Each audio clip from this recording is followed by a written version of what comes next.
Welcome back to the channel. This is Trinity Storm and you are watching first part of What If Naruto Was Blessed by a Forgotten Dragon God. If you enjoy this video, please like, share and subscribe to this channel. Now wasting no more time, let's start the story. Naruto had played a passable practical joke. The Anbu had him on the run. As he attempted to shake them, he was able to enter the forest. Nobody knew the forest as well as he did. Then he hit the ground, ready to run again. He plunged into a chasm. When they heard him scream, the Anbu halted. They reached that point but came up empty-handed. The pitfall had vanished. With Naruto had lost consciousness. He had the most bizarre dream ever while he was unconscious. He saw what appeared to be aviated, armored humans. Some of them were mounted on dragons, and they possessed a variety of weapons.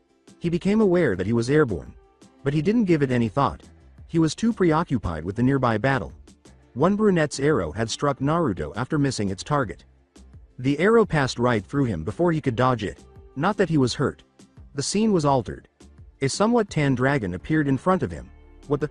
Thought Naruto. In the battle I just witnessed, this thing was engaged in combat. I am the Jade Dragon. What you just saw was the last war of the dragons, about 15,000 years ago. The dragoons are the ones with wings, while they command the dragons, such as me. I have decided to embark on your journey alongside you.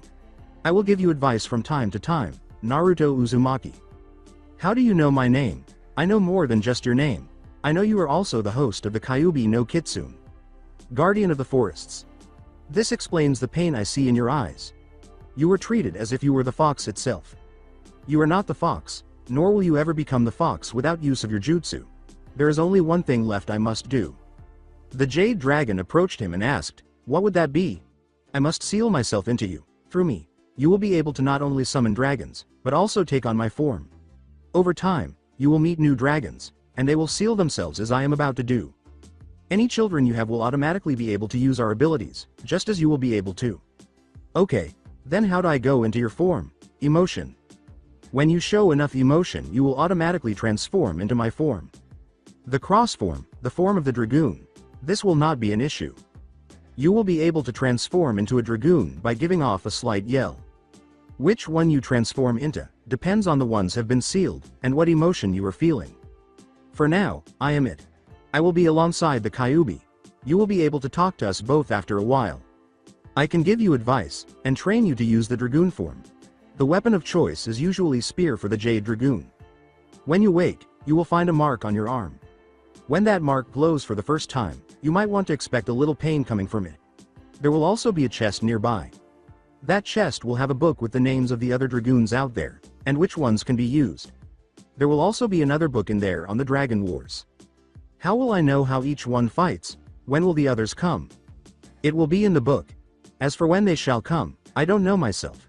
They will come in visions, or dreams. Also, the seal with the Kyuubi will be removed, and he will be allowed some freedom in your mind. You will be able to summon him, and he will actually listen to you. He may not like it, so you should only do so against other Jinchuriki, or similar beings. Naruto said, got it. One more thing. I said every child you have will be able to do this, however they will only gain the mark and the ability when they turn 5 years of age. It will surely be painful for them, but it will be well worth it. Okay, that was weird. I got you, Jade Dragon. When will I be able to speak with you again? The Jade Dragon began dissolving into jade. Colored wisps. I will pull you into your mindscape when you sleep in a few days. That will be the next time. Farewell, Naruto Uzumaki. They all went around his right arm in a circle. Pain is the next thing Naruto is aware of. Even though it was only there for a brief moment, the pain was unbearable. He lost his vision. He ended up in a cave. In his dream, he checked the arm where the wisps were flying. There was, indeed, a mark there. Nothing affected him. Nothing, no pain. In order to test something, he imagined the villagers beating him up. The mark began to glow. The glow became a dazzling light. The wind swirled around Naruto. The mark was glowing the same color as the Jade Dragon when the wind died down and the shine receded. He was now known as the Jade Dragoon. With wings, of course. He saw the chest the dragon had described. A couple of the seals began to glow when he touched it. The seals then disintegrated, asking, the hell? When the chest opened, 2 books and a scroll were found inside. On the scroll was Uzumaki. Legend of the Dragoon was the title of one book, and the Last Dragoon Force was the title of the other. Naruto reverted to his normal form and remarked, "Looks like I have some reading to do." He thought of something. Naruto made several hand gestures and put his left hand on his chest, holding the scroll and the two books, saying, "Why don't I use that? I don't want others to know I have this just yet." His left hand developed a mark, and his chest went poof. Wow, that actually worked. He began to make his way to the exit. Since night had fallen, he discovered that several hours had gone by. As he began to jump through the trees, he thought, "Looks like I should get home." In other places the Anbu was still searching for him and unsure of what had happened to him. Since he had returned home unharmed, they were unaware that he had ended up at the other end of the village. The Hokage summoned the Anbu back to Naruto after noticing that he had returned home.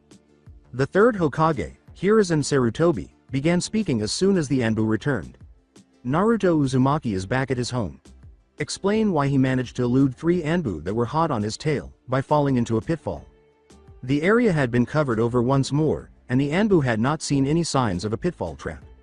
Any evidence regarding pitfall traps were gone. When we heard him scream, he probably fell into it. After that, we don't know where he went.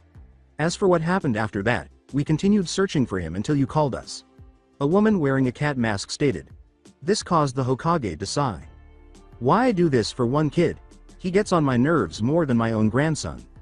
Knowing that he was talking to himself, the Anbu remained silent. I guess it can't be helped. Watch over his apartment. When he is about to leave, bring him here. I would like to speak with him.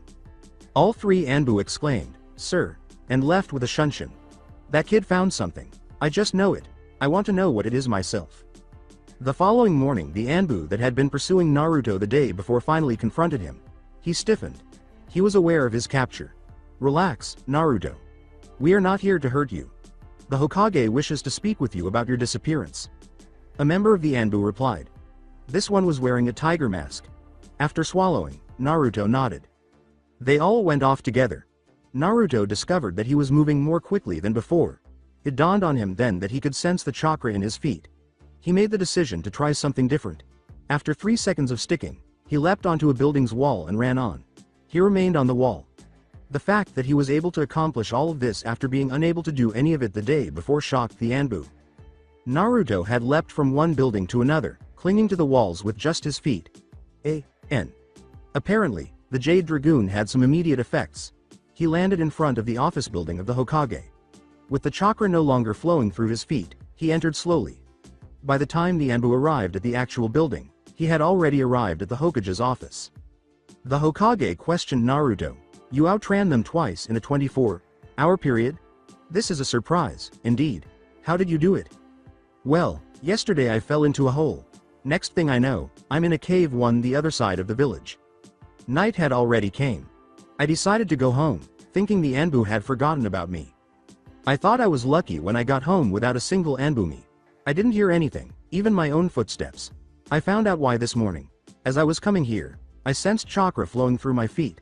I didn't hear the footsteps, even when I landed on the wall of the building. I realized that the chakra not only let me stick to the walls, it also silenced my footsteps. The elderly gentleman raised an eyebrow. Climbing walls is one thing. Silencing your footsteps is something even Junin have problems doing.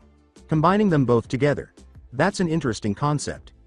As the Anbu entered through the door, Naruto remarked, Tell me about it. It came to me as I realized I was also faster than usual. I didn't know how this all came about, and I still don't know. Ah, you finally made it here. Did you catch the scent of chakra as Naruto here outran you here? Anbu, wearing a cat mask, spoke. Not yesterday. I managed to sense it, wondering how he was using it so easily today, when he couldn't do so yesterday. Next to speak was the tiger. Masked Anbu. In addition, I managed to catch something else that might intrigue you. The wind wasn't hitting him dead on. Instead, it was moving around him. It was as if the wind was moving aside for him to pass. He had lost the wind resistance this morning, while he had faced it yesterday. What happened between then and now, I have no idea. The Hokage gave a nod. I was told a story, at least what happened on his end. I did have a weird dream last night. I saw what looked to be warriors in armor, with wings. Also, what seemed to be dragons were fighting alongside them. He described the conflict to them. The part about the Jade Dragon was omitted. That was not something he wanted them to know yet. After all that, I woke up in a cave. I went home, tired, yet I was going pretty fast. I passed out a lot faster than I thought I would, though. I got to my bed and fell in. That was it. I woke up, did the usual and went outside, finding the Anbu there. Naruto concluded. It seemed to the Hokage that he was concealing something. But he didn't confront him about it. But that dream felt familiar. Naruto shrugged and asked, "Do you know the name of the battle you saw? It sounds familiar.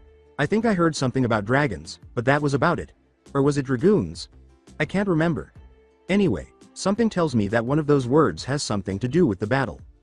At least in part, the third Hokage understood what this meant. However, there were some missing items. I see you've been holding out on me. A lot of information is coming to my mind, none of it good. I can see destruction. Of what, I am not sure. The area you described was a temple that was floating. I have only heard about it in a legend. I didn't take it to heart, but the name it was known as Legend of the Dragoon. It told of a battle with humans and dragons fighting together to defend a sky-high temple. What that meant, no one knows. It was supposed to have happened several millennia ago. It is said the legend had returned about 4,000 years ago, but no one has heard of them since. Only stories have been told, and this is from the events 4,000 years ago. Those stories have long been forgotten. A select few have found a book entitled Legend of the Dragoon. This book contained the adventures 4,000 years ago. I remember the one that used wind was a guy named Lovitz, but that was it. Nothing else comes to mind there. On the inside, Naruto was saying, "Don't spoil it for me," but on the outside, he was confused. Okay, what does this mean? I still haven't even read it. One of the Anbu had discovered the idea and its cause. This Anbu was wearing a phoenix mask. Lord Hokage, he seems to have found the book you mentioned. He hasn't begun reading it, though. Naruto believed the man could read his thoughts. I have been hiding things, yes.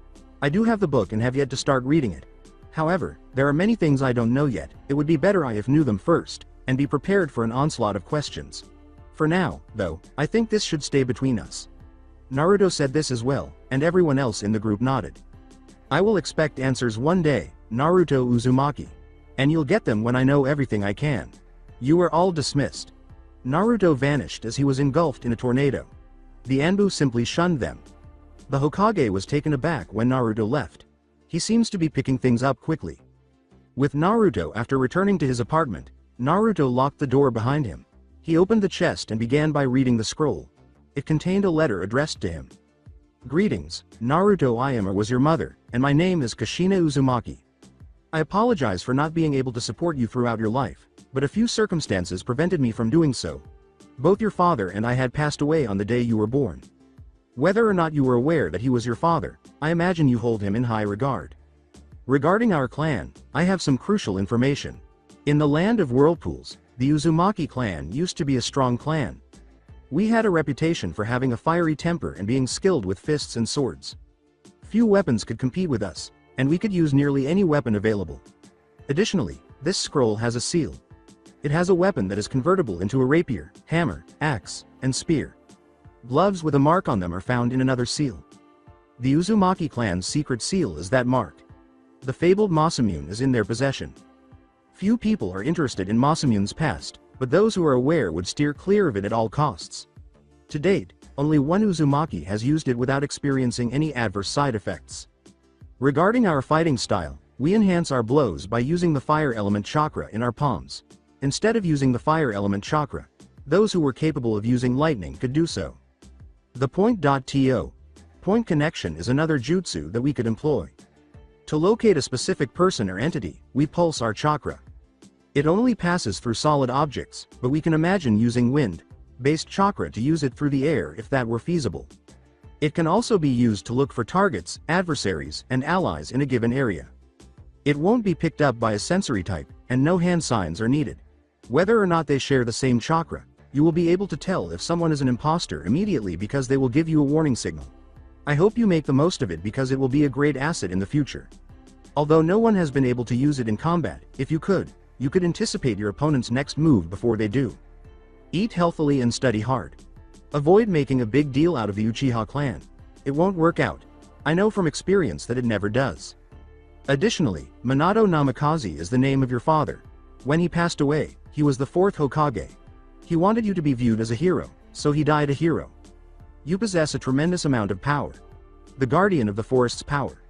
The Joker. Kitsune no Kyuubi. He can attack anyone if you purposefully break the seal that keeps him there. There are ways to avoid it, but nobody is aware of them. All I can hope for is that you manage to get rid of it without dying. It will react to your anger, and in your situation, being an Uzumaki isn't exactly advantageous. At least I could manage my anger to a certain degree, even though it wasn't mine. Whether you can or not, I'm not sure, but try to keep it together. Yes, you will be immune to the Yamanaka clan's mind. Transfer jutsu with ease. You have the Kyuubi inside of you, which is why. The Kyuubi itself is not you.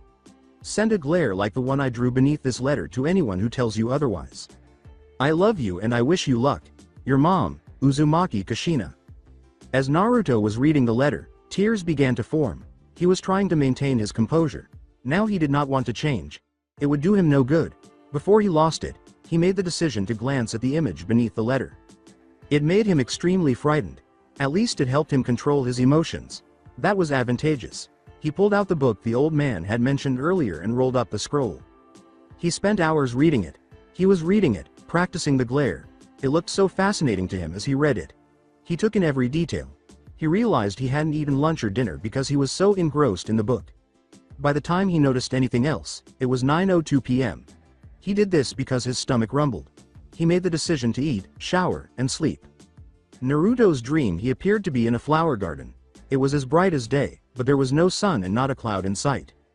The blonde turned to face the voice he recognized and said, "Welcome, Naruto. Is there a name I can call you by? One that isn't Jade Dragon? That would make things easier for me?"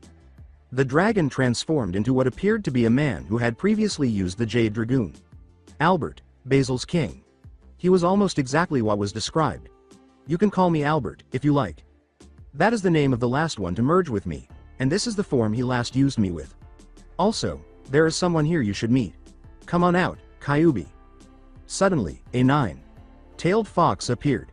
Naruto stood in disbelief and said, "I must thank you. That prison was cramped. I like this place much more natural and peaceful." He was not afraid. He was actually a little relieved. He was shocked by that. "If you don't mind my asking, why did you attack the village? I already heard that you were the guardian of the forests. It wouldn't make sense that you attacked the village in your territory," replied Naruto.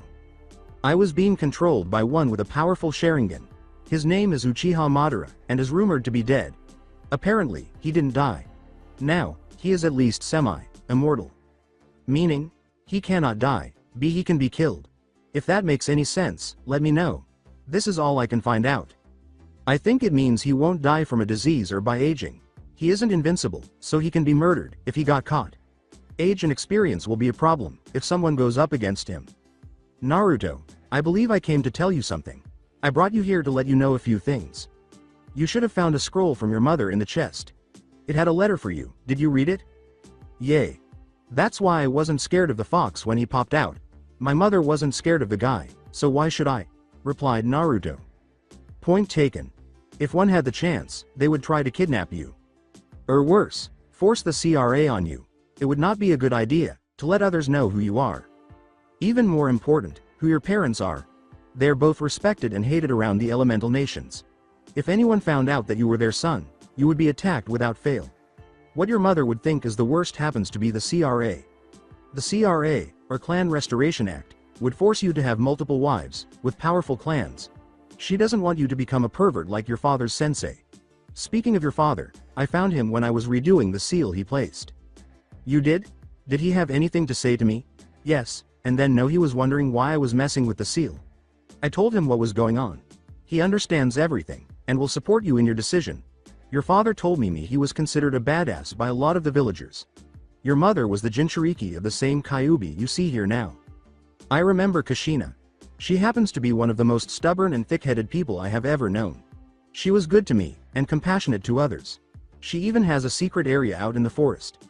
Minato proposed to her there. 2 years later, she was giving birth, and she died shortly afterwards, due to me being removed. I hate Madara. Come to think of it, she said not to blow a gasket at the Uchiha clan. You think that's why? Could be. More likely than not, though, it's because of one of the Uchiha currently in the village. He tried to force your mother away from Minato. The guy is bad news, and you don't want to get involved in someone else's fight that ended before you were born. 'Kushina made that mistake many times. Don't make that mistake yourself. Okay, then. Don't hate the Uchiha for what they did to mom, or you. No, if you go after them, it is because they did something to you. No, because of what happened to your mother all those years ago. Not because of what Madara did to me. Madara isn't even considered Uchiha anymore. He is thought to be dead. The events on the night of your birth prove that wrong. He is still very much alive. Looks like morning is coming. Better get ready. You have to go to the academy, remember? Said Albert. N. Why do you suppose I had Naruto ask him that? Yes, I will also use that name. Yeah, I remember. At least I sealed the chest back into my hand. I'll be taking the book separately though. The gloves and rod will come in handy while training, as well, later guys. Farewell, until next time, with Naruto. Naruto smiled as he awoke. He understood the meaning of it all. In addition, the jutsu portion of the graduation exam concludes today. I just hope the technique required isn't clones. I suck at those. Don't worry about that. Your control has increased exponentially since you had absorbed Albert. Whoa, I can actually hear you? Nice, does that mean I might actually pass? There's a much better chance. However, I think a better version of clones is more your speed. I'll send you the sequence via this link made between us. Naruto noticed one hand sign. Alright, so this is it? One sign? Yes. Make double what they ask for. Don't go higher than 20 of them for the exam though. It won't help you out much. Got it. After locking the door behind him, Naruto left his house and made his way directly to the academy. The wind had shifted out of his way, increasing his speed. It was most likely Albert's fault, but he didn't care. It was beneficial to him. He arrived at the academy and entered the classroom through the window. The presence of Iruka Sensei confirmed to him that the classroom was correct. Hey, Iruka Sensei. How you doing? Naruto was there when the scarred Chunin looked up. Naruto, you're early. Why'd you come so early? Actually, I left at the same time I usually do. I just got a lot faster, and I've been working on a new jutsu. If the jutsu portion is clones, you won't recognize the hand sign from the class. That's the only hint I'll give you on it. Naruto replied. I'm grateful, Kyuubi. Don't mention it, kid. Later that day, for the test, they had been yelling names.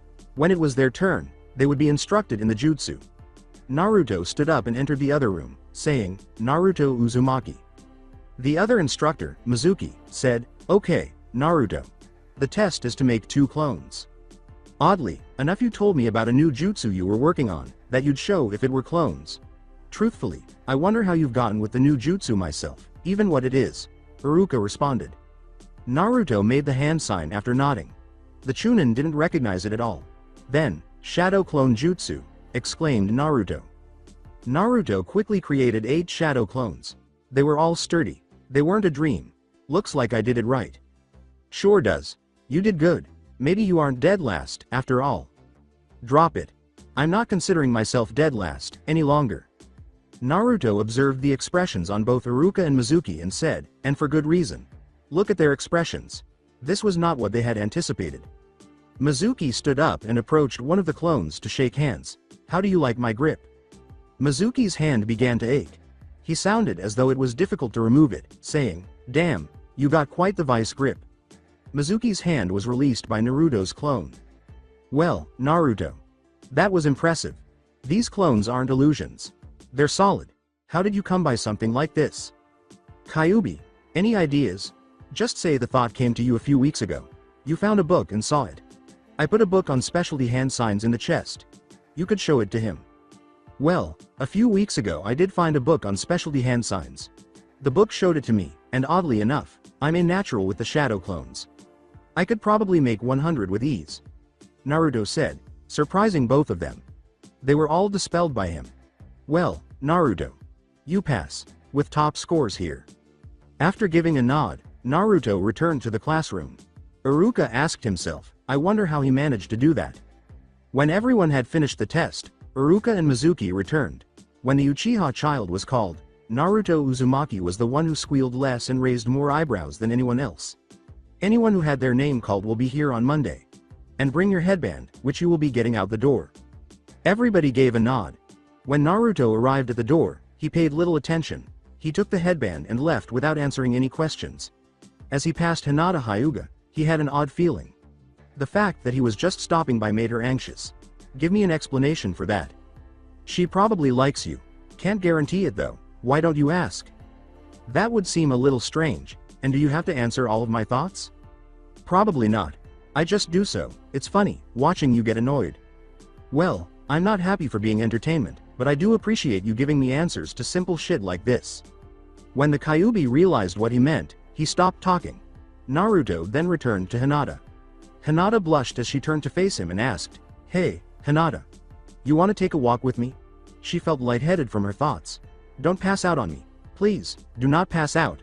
I wanted to ask you a few questions, and this seemed like the time to do so." After hearing what he had to say, Hinata made an effort to calm herself. It was better, but not very helpful. She managed to escape, saying, "Oh, okay. And Naruto? She is extremely anxious.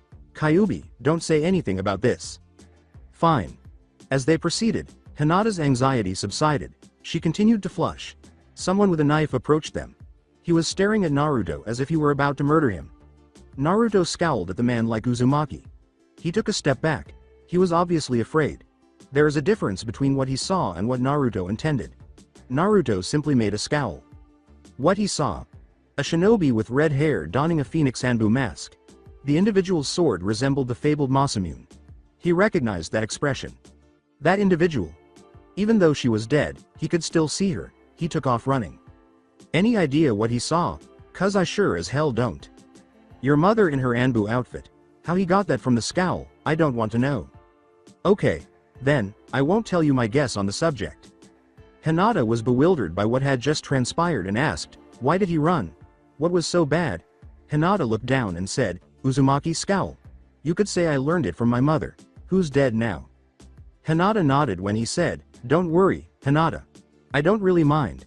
I just wish she were here now. Let's keep going. They arrived at the training area that Naruto had guided them to. Training Ground 6. I used to come here often. I had to increase my efforts, in order to pass the graduation exams. Still, that's not why I came here. Then why? I feel calmer here some reason, and it's always the best spot to look at the stars. Especially when sunset hits, like it's about to. Hinata clenched her teeth. Undoubtedly, they hadn't been on foot for very long. Come on, I'll show you the best spot in the house. Naruto and Hinata approached 3 stumps that protruded from the ground and turned to face the village. Hinata questioned, isn't the sunset the other way? It is. That's not what we're waiting for. Just look over there for now. First star should be coming out, in about 10 seconds. Naruto replied. Just as planned, a star began to shine. After 3 minutes, stars filled the sky. Naruto simply began to stare. Though his thoughts were blank, he was aware that Hinata was still nearby. He said to her, I take it you like the view? She gave a nod. She was unable to look away from the sky. This is what I wanted to show you. It's always this good, if not, better. This is also the best spot for a meteor shower. Always a good spot for watching things go by. Hinata, do you actually like me? Wondering why Naruto had asked the question, Hinata turned to face him. Why? Yes. Well then. I'm glad. The nervousness was a little strange. It would make others think you were weak. I don't really think so. You have a lot of potential. That I can guarantee. Naruto replied. That made Hinata flush. The only thing holding you back happens to be your nervousness. Find out what causes that, put it aside, and you can do better than you ever thought. At that, Hinata blinked. What do you mean? If I'm right, you're highly nervous around me. That's probably because you like me. You have to find a way around the nervousness. Shyness is the same thing. It's a good thing to have a mask sometimes, but the wrong type of mask can cause other people to laugh at you, or even hate you. I've been through both. I looked past it. I didn't even look at it after a while. Hinata's eyes widened. Hinata asked, how did you manage that? Well, I couldn't just ignore it. I just had to prove them wrong. The determination to do that helped me out. I looked past them knowing they were in my way. When I couldn't ignore it, I had to go back or around. More often than not I found a few hiding spots. I kept them in my head in case I needed them. Naruto sensed something approaching them. He looked over their shoulder and remarked, looks like we have company. Naruto left with the wind, saying, I take it this one's for you. I'm gonna split. Later. Hinata glanced at him before realizing he was gone and then looked forward with a hint of sadness. Hinata, what are you doing out here this late? You know you're supposed to be back at the house long before now. The man responded. Hinata had stars in her eyes when she said, I was looking at the stars. I was told they looked beautiful right after sunset. They were right. She had such a joyful expression. Despite Naruto's absence, she was content. She stood up and turned to face the person there, saying, I guess I got so caught up in the view I forgot about the time. The man, who was clearly her father, said, well, let's get going. Something tells me you were out here with someone. You do realize I'll find out who it was. Hinata questioned what Naruto had told her, saying, I know, Dad. Things aren't always as they seem, are they? Her father was not prepared for this. Did Hinata say something along those lines? More often than not, yes. Just don't tell anyone I said that. It would cause problems. Never thought I'd see the day. Hinata gave a nod. I know, it's just something that came to me. The following day, the Hyuga mansion Hinata was awake and alert. She prepared herself because she wanted to go out that day. She informed her father during breakfast that she was heading out for some personal training. I'll be at the same spot you found me last night or around that area. Hiashi said, good luck. Hinata, don't get distracted.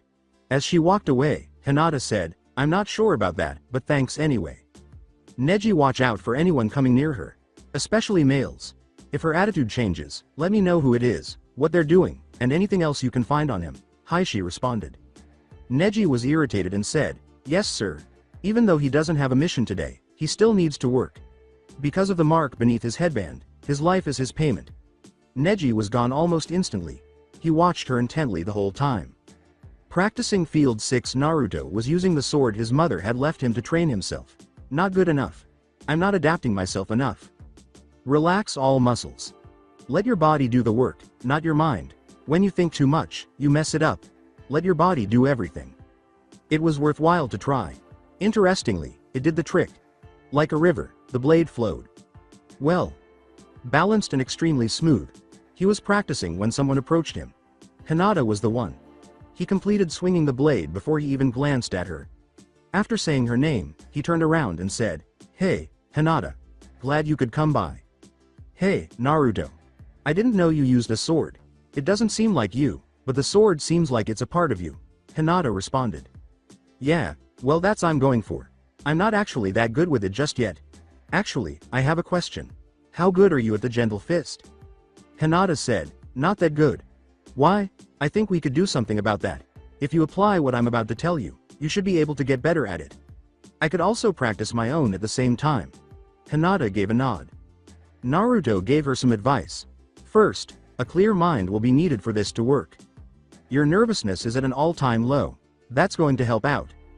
Second, reacting will only keep you on the defensive. However, keeping an eye on your opponent's movements while you defend lets you see the mistakes they'll make, or already have made. Finally, act on instinct. When your opponent sees that you're just defending, or trying to avoid getting hit, they'll get a lot more aggressive. That will make more openings than before, and you will be able to get a good hit in. With the gentle fist, a light tap is all you really need. As long as you can get into their chest, you will be able to win easily. Hinata gave this a nod. Attempting to commit all of this to memory, Hinata nodded and assumed the gentle fist position. Remember, when you have to get in close, you need to be able to react quickly. Ready? She asked. Few people recognized the stance that Naruto assumed. Somewhere. Neji watched what was happening with the Byakugan. He watched as Naruto and Hinata assumed similar positions, but Naruto's stance had few gaps in it. He can easily cover up any holes in his stance with a quick dodge. Returning to the training field. Begin. Hinata pursued Naruto initially. He ducked. It came very close. Her speed is amazing. He nearly found a few openings that closed almost instantly, but he had to dodge a lot. Naruto sent a chakra pulse into the ground, saying, I guess I'll have to use that. It connected to Hinata's body. Hinata's distance from striking him was increasing. She kept up with him in speed. Neji continued to observe with curiosity. He had yet to inform Hiashi of this altercation. He first wished to observe the outcome. They weren't striking each other. Hinata made a mistake and was only slightly hurt, but Naruto was able to get in a light hit. She noticed a slight decrease in her speed. It was in the vicinity that he approached. Not good. He paralyzes the opponent in that region when he connects. I guess I need to exercise more caution. After 15 minutes or so, Naruto and Hinata were both growing weary. They made the decision to pause and rest. At the stumps, they took a seat. Neji told Hiashi what he had just witnessed elsewhere. Neji had just told Hiashi about the fight between Hinata and Naruto. How did she manage to get like that overnight? I saw that Naruto was telling her a few things before they began. My guess is, he gave her advice on the style. His style was similar to the gentle fist. The thing is, he's not using chakra, so it can't be gentle fist. Hiashi grinned. We shall both watch them when they go at it again. They are most likely taking a break. With Naruto.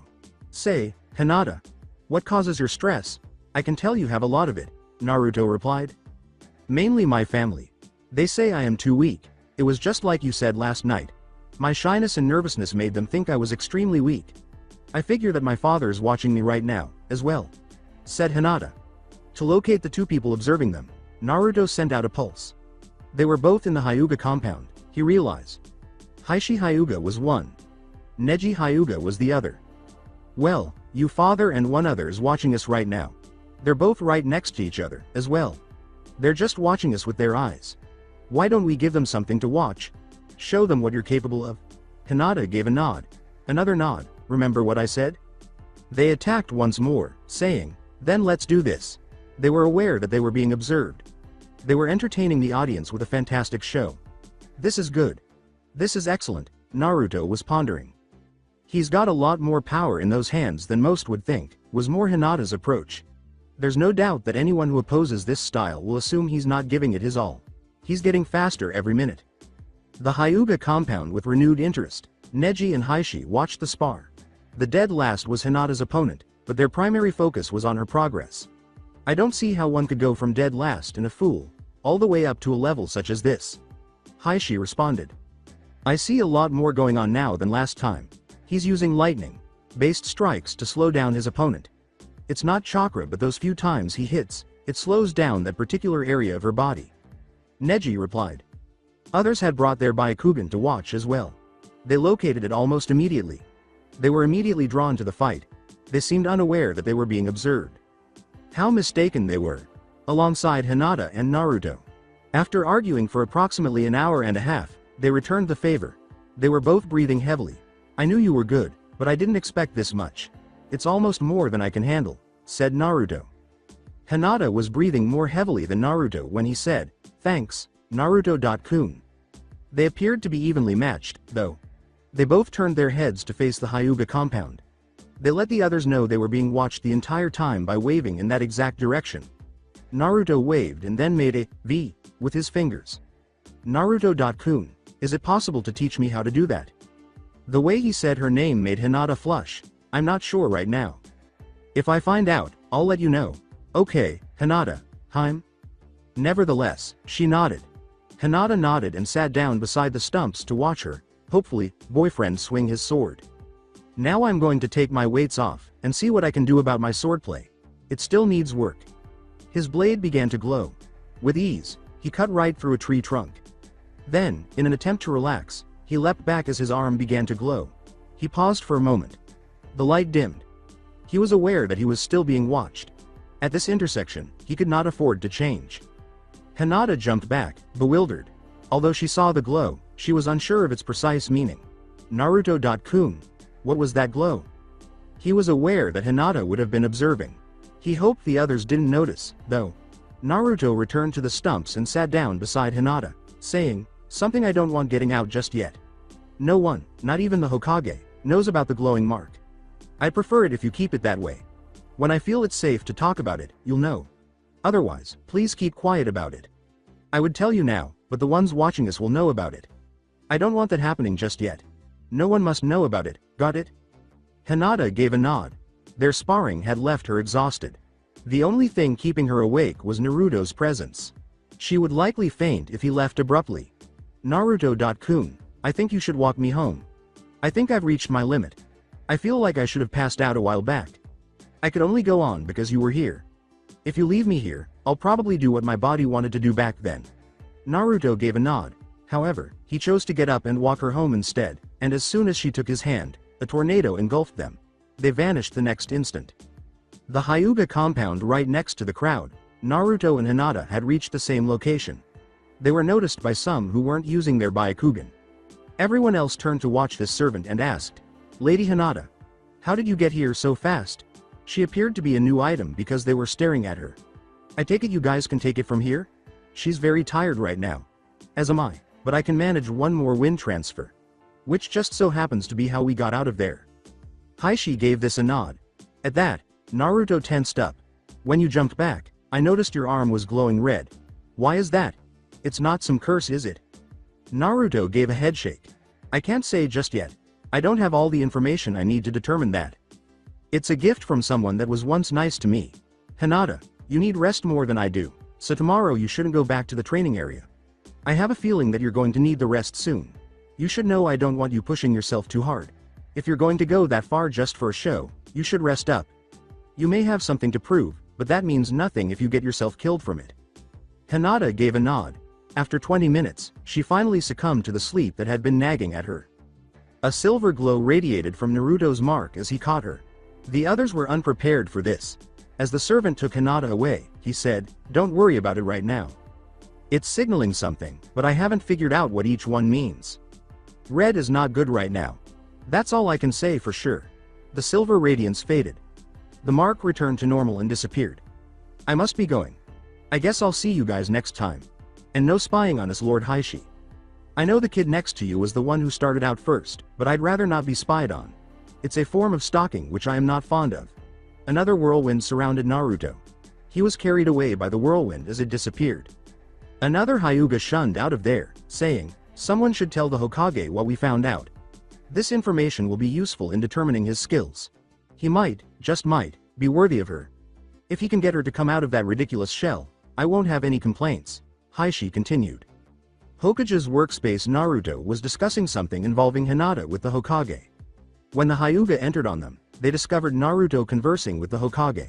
Naruto was the first to speak. "Why are you here?" Naruto grinned as the Hyuga merely said, "I am here on orders from Lord Hiashi. The Hokage was to know what we found out."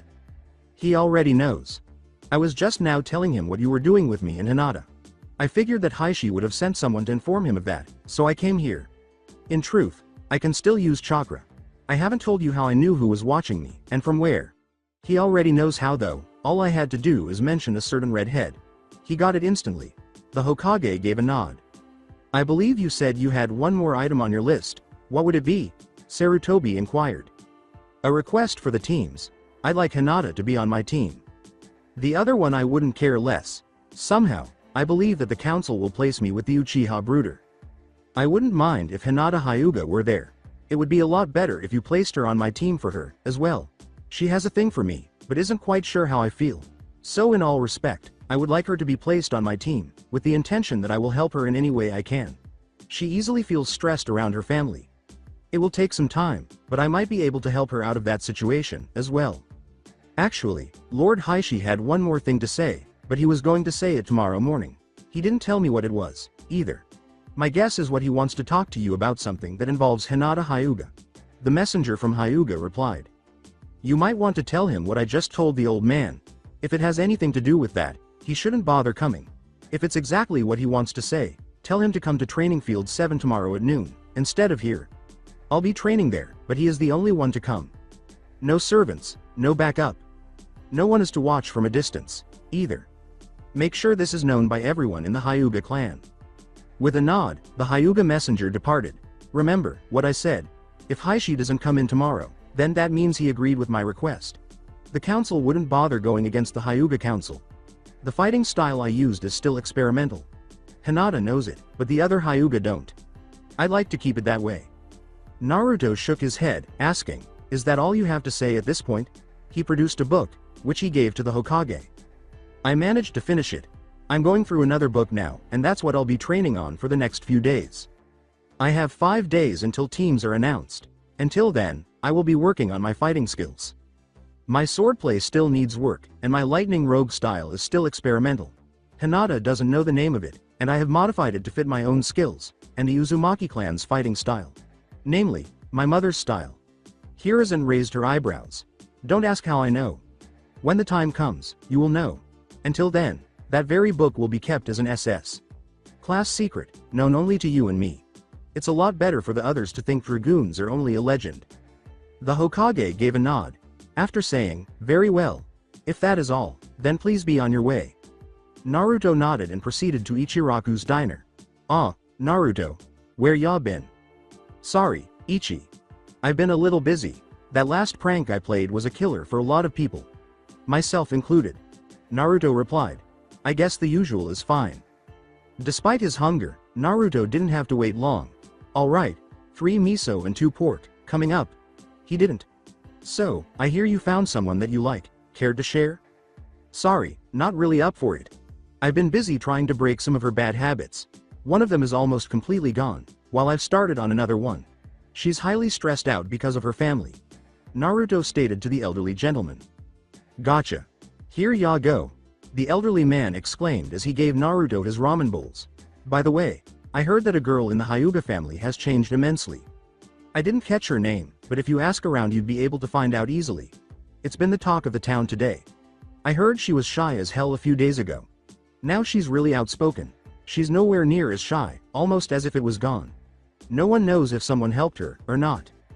About halfway through his third bowl of ramen, Naruto paused to smile.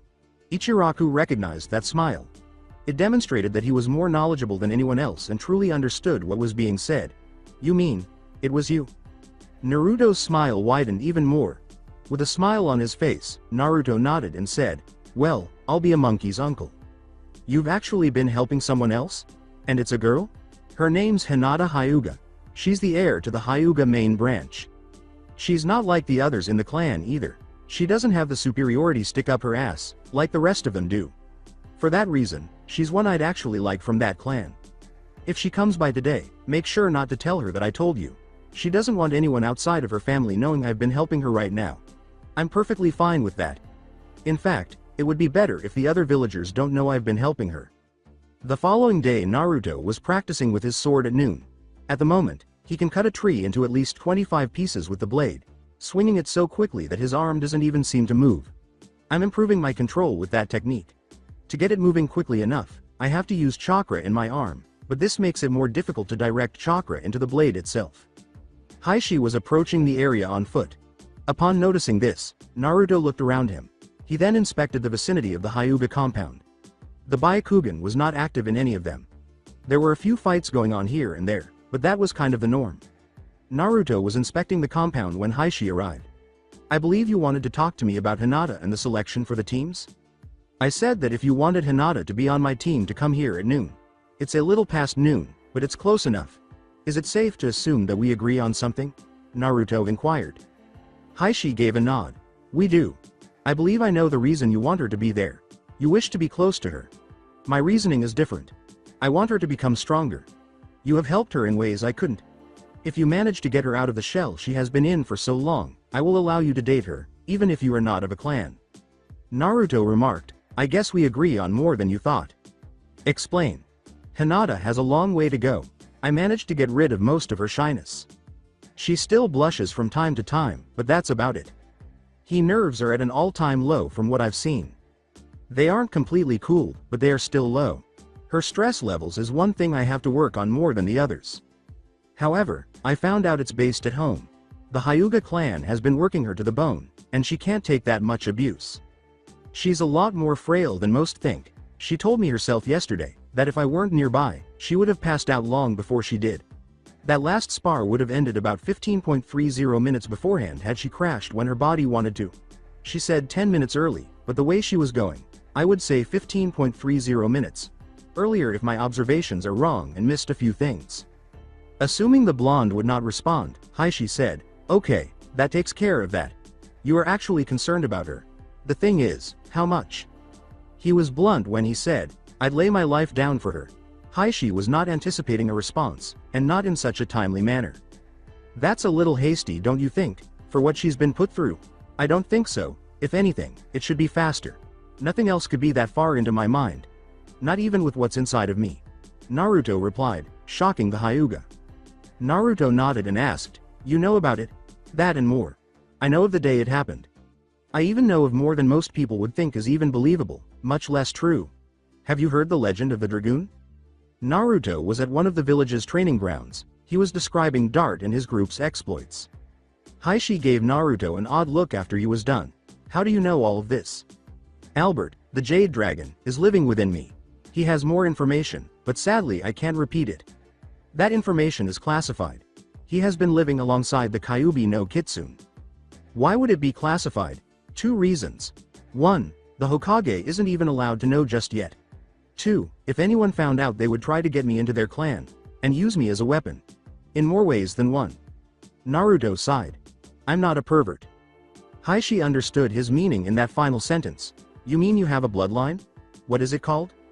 Naruto sighed as he looked down. It doesn't have a name. The Jade Dragon went inside of me, and explained what would happen. There is currently no name for it, and apparently it starts off with me.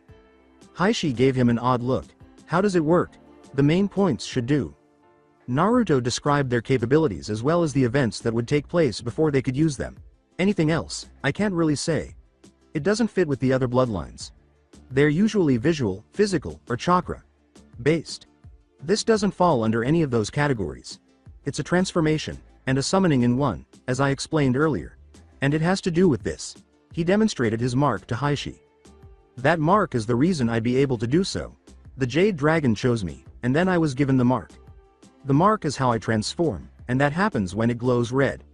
Then it glows the color of the dragoon form I take. Jade Green is the only one I have at the moment. At least my gloves stay when I go into that form. Hiashi gave this information a nod. Why do you bother telling me this? Because I need to trust you, and I need you to trust me. The information will kill you if you try to reveal it. Not even hints are allowed, and only I am able to tell others. These are words from Albert himself. Do you understand? Hiashi grinned. Naruto shook his head and said, I won't tell a soul. Does Hinata know about any of this? She knows about some of it, but not all of it. It's another reason I want her on my team. I intend on letting her know slowly, so she doesn't get overwhelmed. At this point, that would happen before she knew half of what I told you.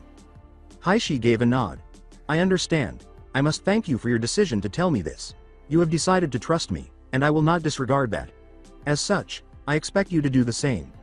I have given you the benefit of a doubt. Don't mess it up. Hiashi walked away. He brought his sword to life and resumed his training, attempting to force chakra through the blade and using it in his arm to increase its speed. Back to training then. Hokage's workspace. Hiashi showed up at work. More paperwork had just been completed by the Hokage. Lord Hokage, I have come for 2 reasons. Sarutobi let out a sigh. Speak them. First, I have decided to go with Naruto Uzumaki's decision for the teams.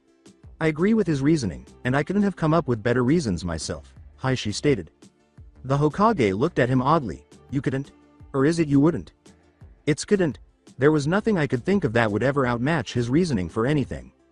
What's the other reason? Sarutobi heard, but was shocked. I would like Hinata to be taken off the to be engaged list. I have found that Naruto Uzumaki will be more than suitable for her. Hyuga Council be damned. He needed to confirm. He did not want to believe that he had misheard. Come again? I want Hinata Hyuga to be taken off of the to be engaged list. She will not be placed on that list again. Naruto Uzumaki will be her husband. I don't care how much the village council or the Hyuga Council say otherwise. This is my decision, and I know both of them would agree. Oh, so I wasn't mistaken. You really want Naruto Uzumaki as the husband of your heir? Completely. It is not because he is the carrier of the Kyuubi no Kitsune, which is no longer a problem. It is because of something else.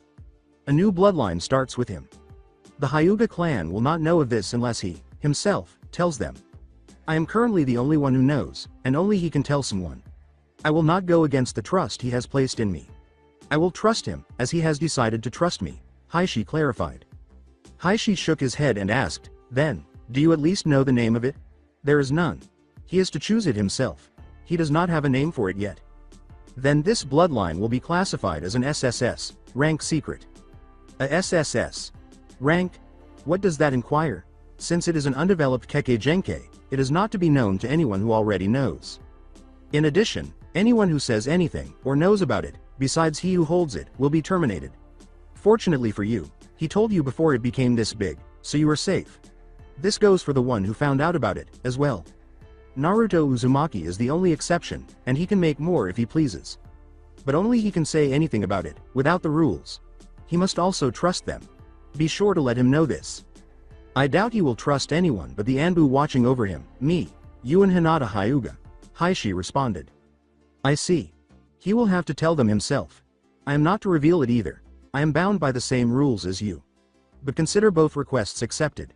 This will be straight from the Hyuga clan, with consensus of 72% of the clan. The number may be fake, but it will be more than enough. The entire clan agrees with the team idea, but they do not know of the bloodline or my decision. Over 80% of the clan agrees with the team idea. We can use the same statistics for the engagement. If any of them disagrees with what happens, say it was a part they would have known about if they paid attention to it, Hiashi said with a sly grin.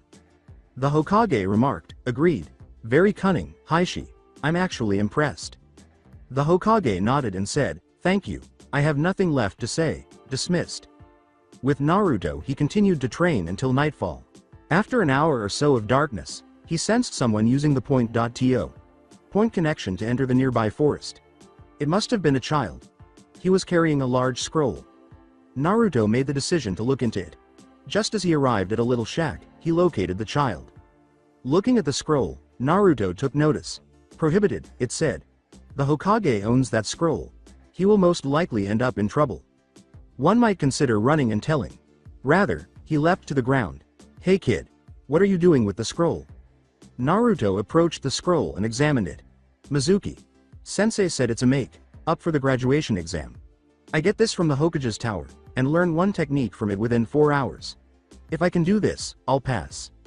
Holy crap. Jutsu for multi-shadow clone. Because these techniques are too difficult for the typical Chunin to master, they are prohibited. These types of jutsu are difficult for even Junin to master. I agree, kid. Those jutsu would be impossible for him to learn in just 4 hours, Kyuubi replied. It's more likely than not a trap for the kid, if not him, then you, Albert replied. I'd say it would be good for either one.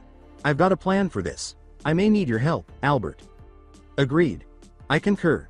Kid, you've been tricked. This scroll is filled with forbidden jutsu that even Junin have trouble with. Leave now, and don't look back. Tell the Hokage that Anbu should be at this shack in about 5 minutes. The child nodded and fled. In order to find anything useful, Naruto looked through the scroll. I guess it's multi-shadow clone jutsu. After 3 hours and 30 minutes Naruto was dressed as the child, and the Anbu was hiding with the actual scroll. I adore true transformation, Kami. It's really simple. Iruka arrived first. Iruka. Sensei. Naruto said as he transformed back into himself. Iruka was about to respond when they both heard a different voice ask, what are you doing here? I could have sworn that the old man would send Anbu after the one with the scroll. Iruka attempted to stop Mizuki by saying, well, if it isn't Naruto. I'm glad you have the scroll. That gives me a reason to kill you. You little fox. At the exchange, the blonde maelstrom simply grinned. In essence, Mizuki was stating everything with a few exceptions about him and the fox. When he finished, Naruto grinned. You really think I'm a fool? You honestly expect me to believe I'm the fox? Please, the fox was sealed. I am not the fox, nor will I ever be. As for this little situation, for you to go and tell someone about an SS rank secret, you're going to die here. Mizuki yelled, like you could touch me, as he snatched up one of the giant shuriken on his back and hurled it in Naruto's direction. Naruto communicated with Iruka via the point.to. Point link. Back off. This is my fight. He has a few surprises coming his way. Naruto was still in the path of the shuriken. The object moved to his left when it was just 3 feet away. It struck a tree. He was holding Masamune. He didn't even appear to move. The hell? Mizuki asked Naruto, her expression shocked but determined. He ran. Naruto was right behind Mizuki, holding the sword, before he advanced more than 3 feet. Iruka thought his eyes were deceiving him, but he saw wings. Naruto shouted, Wing Blaster! Behind Mizuki. Mizuki became aware of the situation too late. At close range, he was slammed hard. Even though it was just a wind gust, it was more painful than Tsunade's blow. Naruto had remained where he was. He had wings on his back, so he was essentially flying. Iruka became aware that he was not seeing anything. Those were real wings. Mizuki lay on the floor, a little stunned. Mizuki. Sensei, you don't stand a chance. I'm going easy on you right now. You'd be even worse if the Anbu had intervened. But frankly, they didn't. That caught Iruka by surprise. I thought you said the Anbu would be sent to get the scroll. Mizuki only partially heard him say, they were. In fact, Ugly here thought he was clever enough to kill me. He doesn't even know half of my abilities right now. As Naruto had predicted, he was rising. About time. Time you find out something. I am not the fox. I am not a demon. I am only the container. Anyone that can think for themselves would be able to realize that. You, apparently, do not. There's more to it than this, but you can't learn that one, either. Naruto signed his name. Multi. Shadow Clone Jutsu. There were nearly 500 Naruto clones. As they prepared to attack, they said, "This is more like it." It was identical to the previous one. They all shouted, "Wing Blaster!" simultaneously, and the explosion that followed could be heard at the Hokage's tower some 3 miles away. Hokage's tower, the Hokage exclaimed, "Wow, I didn't see that coming." With Naruto, all of Naruto's shadow clones were instantly expelled. The cumulative experience was palpable in his body. He was worn out. Looking at Naruto in amazement, Iruka said, "Damn, that was a lot more than I thought." Iruka inquired, "When did you learn how to do that?" When Naruto returned to his normal form, he discovered Mizuki's lifeless body. Some of the organs were completely disintegrated, and it was in 7 pieces. Just before the last part of the Genin test. It was the day before it came, and I was working on it. I still hadn't mastered it. Now it looks like when everyone used it at the same time, I got the buildup of experience from using it over 500 times. Shadow clones. Rule. Naruto collapsed. It was the Hokage himself. "Lord Hokage, don't worry, Iruka. I was informed of what happened already. Mizuki had committed treason by having a child steal the forbidden scroll over there." He replied. One of the Anbu, wearing a cat mask, had the scroll when they emerged. The authentic one. "Yugo, thank you. Tenzo, Inu. The 2 of you take him to his apartment. Looks like he's tired from that last move." The Shadow's clones were increasing his exhaustion. The 2 Anbu left with Naruto. Yugo nodded and said, "I need your help, on Monday." Naruto was essentially sitting by himself while the teams were being announced. His eyes appeared far away, as though he were not physically present. Actually, he wasn't. His mindscape was where he was. He questioned why he was visited by 2 dragons in a single night. He made the decision to ask them directly. Naruto said, "Hey guys, I have some questions for you." When Zaid, the red flame dragon, responded, Albert and Rose, the other visitor, laughed and said, "Fire away." At that, Naruto couldn't contain his laughter. "Why did you 2 come to me at the same time? I'm curious," Naruto responded. Rose and Zaid exchanged glances. "We sort of have a connection to each other. Each time we find each other, it's hard to separate," Rose stated. Rose wore mostly winged, dark purple armor. Her armor was a darker shade of purple than the wings, which were a lighter shade. She carried a rapier most of the time. Zaid was dressed in armor that looked like Albert's. It was a fiery red, that was the only difference. In contrast to his armor, his wings had a hint of orange. If there were another way, I haven't found it. Rose wasn't always the sharing type, though. She kept to herself more than anything else. I was probably the only one she opened up to, said Zaid. Rose also opened up to your son. Dart was fierce, and probably reminded her of you. Albert responded. The fox came into view. Hey kid. They just called your name. Naruto inquired, oh, who happens to be our teammates? That Sasuke Uchiha is one of them. The other is Hinata Hyuga. Looks like you got your wish, kid. Rose inquired. Who's Hinata Hyuga? You know Rose, for someone who doesn't open up a lot, you should ask a lot of questions. Naruto replied. Albert raised his voice. Hinata is the girl Naruto's been trying to help out lately. She was highly shy at one point, even more nervous than Dart was the night before his wedding, not to mention had at least as much stress you suffered after 11,000 years of loneliness. After Zaid glanced at Rose, the 3 of them turned to face Naruto. That's a lot to go through with. The way I've seen that girl you've been helping out, she didn't look like anything Albert described. I've only been helping her for maybe 4 days. I'm surprised at how much I helped her out.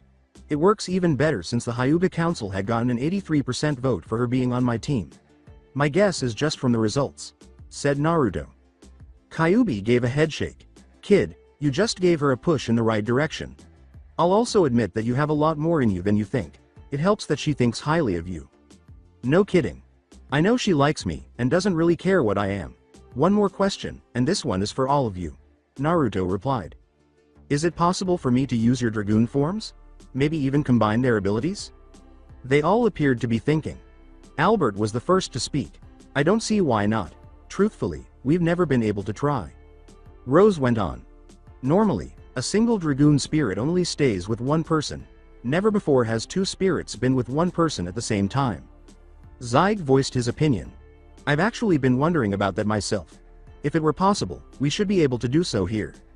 Meaning, if I want to be able to do so outside, I need to find out how to do so in here first. That would seem likely, Naruto replied. You might want to get out there. Hinata seems to be worried about you right now. Point taken.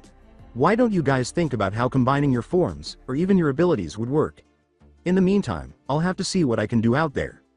Each of them gave a nod. The Kyuubi followed Naruto as he departed. Back outside, Hinata wanted to know what was happening. For the past hour or so, Naruto had been absent. He most likely didn't realize they were teammates because she could tell he wasn't really listening. His eyes returned to normal as he blinked. Hey Hinata. Hime. Glad to know we're on the same team. Hinata gave a blink. You were out of it for over an hour. I didn't think you heard Iruka. Sensei. Sasuke's fan club was completely pissed off when I got paired with the Uchiha. I'm not that fond of the guy. Although, if you can bear him, I can try. Naruto gave a nod. Naruto winked as he said, I actually didn't hear anything myself. You could say I was talking with a few friends. He had told her about Albert and the Kyuubi. She got the hint, and she was understanding enough. Naruto shook his head and said, I see. Did you hear who our sensei is? Albert began telling Naruto a few things after hearing. Well, it's a guy named Kakashi Hitaki. I know of Kakashi Hitaki. He is known as Sharingan Kakashi, Copycat Nin, and some even call him the human photocopier. This was noticed by Naruto. Hinata. Hime, I just found out that our sensei has a bit of a reputation. The human photocopier happens to be a nickname for him. Copycat Nin is another. Hinata grinned. Just know he's going to be late. Really late. He's rarely on time, and anyone else gets pissed. Not to mention known as a bit of a pervert. Albert replied. I know of a test he will administer. It is to gather bells. If this is how it goes, I will inform you on the specifics. Got it. Hinata. Hime, our sensei is, more likely than not, going to be late. Also, I hear he has a perverted side. Naruto replied. Despite blushing, Hinata was able to speak. Naruto.kun. Why don't we go up to the roof for a while? Maybe have a little spar. Naruto gave a nod. Don't see why not. My guess is we have about 2 or 3 hours from the time he should be here to the time he gets here. Hinata gave a nod. That gives us about 1.5 to 2.5 hours. We should have more than enough time for that. Both of them went poof and nodded. Sasuke did not leave. TCH. Those two are useless. The roof, you ready, Hinata? Inquired Naruto. Hinata gave a nod. Go. Hinata and Naruto threw caution to the wind. Both of them were employing the same techniques they had on the training field. Hinata was using her gentle fist, and Naruto was using his lightning rogue style. 10 minutes or so later, Hinata delivered the first blow. She hadn't been struck by Naruto yet. It didn't hurt as much as Naruto had anticipated. Rather, there was a tingle there. That strike used lightning, he thought. Naruto made the decision to vary his attacks. He began using fire instead of lightning. In other words, the Kyuubi acquired the affinity for fire. Zaid had even more control over it because he was the red flame dragon. He also understood that Albert was the source of his affinity for wind. He had no idea what other affinities he would acquire. Hinata saw that his chakra-shaped attacks had changed. It appears that he changed to fire. I don't want that to hit me. Naruto and Hinata persisted in their battle. Hinata was struck about half an hour after the switch. Then she collapsed. Hinata was kneeling. No matter how hard I try, I can't beat you. You got the first hit in, Hinata. That means you've made quite a bit of progress. Endurance is not your strong suit. You need to avoid getting hit, while still being able to attack, Naruto replied. Hinata gave a headshake. She was deeply saddened by the fact that she could never keep up with him. With tears in her eyes, she said, I'm not good enough for you. I was never good to begin with. I never had any specialties. I have no good skills. I'm not even good at the gentle fist. Naruto was attempting to soothe her. Hinata. Hime, you need to calm down, and think rationally. How would you be able to last 40 minutes in a spar with me if you didn't have the skill? The answer is you wouldn't be able to. Hinata shouted, you just don't get it, at him. Her right arm began to glow. I don't want to hurt you, and I don't want to hold you back. That's all I'm doing right now. The glow grew a little brighter. All I'm capable of doing is slowing others down. Nothing is going good for me. At this point, the glow might turn violet. Naruto interrupted him, saying, Hinata, you need to calm down, I don't want to see you like th. Naruto was taken aback by the violet glow as he said, Naruto, let her finish. Look at her right arm. Naruto informed the dragoons, Violet? It's lightning, she can use the lightning, as well? That explains the stun from earlier. Kid, let her finish her ranting. If I'm right about this, it will bring out her dragoon form. Are you sure? I am. Emotions cause the dragoon spirits to activate. Her emotions are being poured into her words. Albert replied. Naruto allowed her to conclude her tirade. Her arm glowed more and more as she continued her tirade, which lasted for about 6 minutes. That's when the light enveloped her. The engulfing glow caused her to abruptly stop her tirade. She was in a different form when the glow subsided. Her wings were the same color as roses, but her armor was lighter violet. She asked no one, what? Her gaze was fixed on her hands. She saw a streak of lightning enter her hand and travel down her arm. What Naruto saw startled him. Can anyone explain this? How did she transform into a dragoon? I know the mark glowed, but why did she transform in the first place? Near as I can figure, she gained the power from you. How? I am not sure, Albert replied. What about when you had to give her mouth to mouth? I noticed a glow around you both when that happened. The fox was asked by Naruto, what color was it? I think you were the usual jade color. However, her aura started off blue, but turned violet as it went on. That's it. When your lips met hers, she gained some of the power you had, but it merged with her in another way, Rose replied. Hinata, you're probably wondering how you managed to go into that form. Am I right? Naruto inquired to her. He was only partially heard by her. She caught up after a few seconds. How did this happen? Do you know? Apparently, when you fell unconscious 3 days ago, and I gave you mouth to mouth, some of my power flowed into you, said Naruto. Hinata turned to Naruto and said, all right, so what was that voice I heard? It sounded a little old, but full of spirit. She knew that he had the answers. You have become the Violet Dragoon. Its basic element is lightning. It also explains the stun I got earlier when you made contact. As for the voice, I do have an idea. If I'm correct, his name is Hatchel. Hatchel is a marital artist. I've been using a fighting style similar to his. If I'm right, you may be able to use his strengths, as well as your own. Naruto continued. Hinata gave a nod. How do I change back? Hinata closed her eyes and inhaled deeply before saying, just clear your mind, and visualize yourself as you usually do. At least, that's how I do it. I'm not sure if it varies from person to person. She returned to her normal form as the glow grew stronger. She nearly passed out. She was caught by Naruto. She managed a nod, saying, hey, Hinata. Heim.